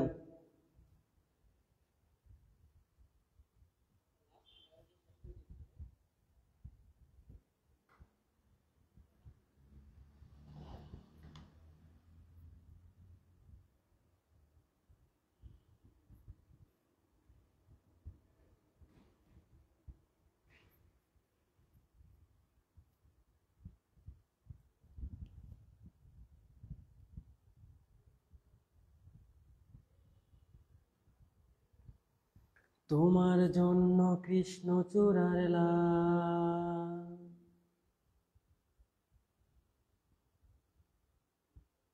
তোমার জন্য জমিয়ে রাখা অভিমানের অযথা কুটিকা,